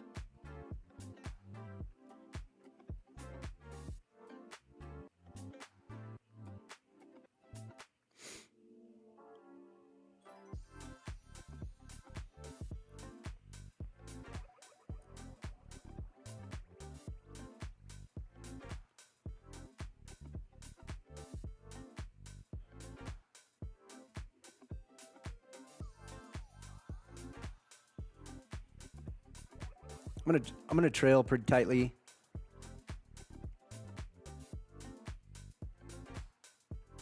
And just let it stop me out whenever it's done.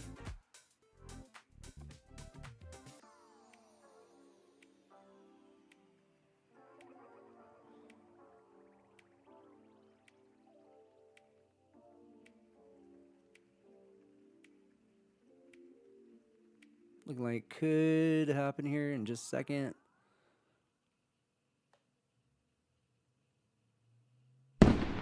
All right, $200. No, not a big, or not a bad trade.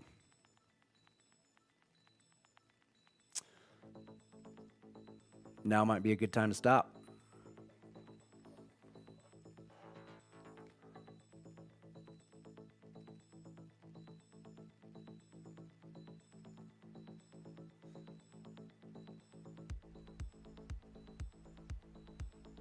I guess what I'm anticipating is that we come down kind of middle of this gap and then potentially move up, but we might have a consolidation happening.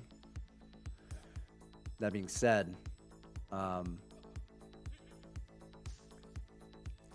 if it pushes through this gap, then it could get a little more exciting, but might just anticipate that, the bulk of the move happened. And we might be fighting for scraps if we continue to try and trade this.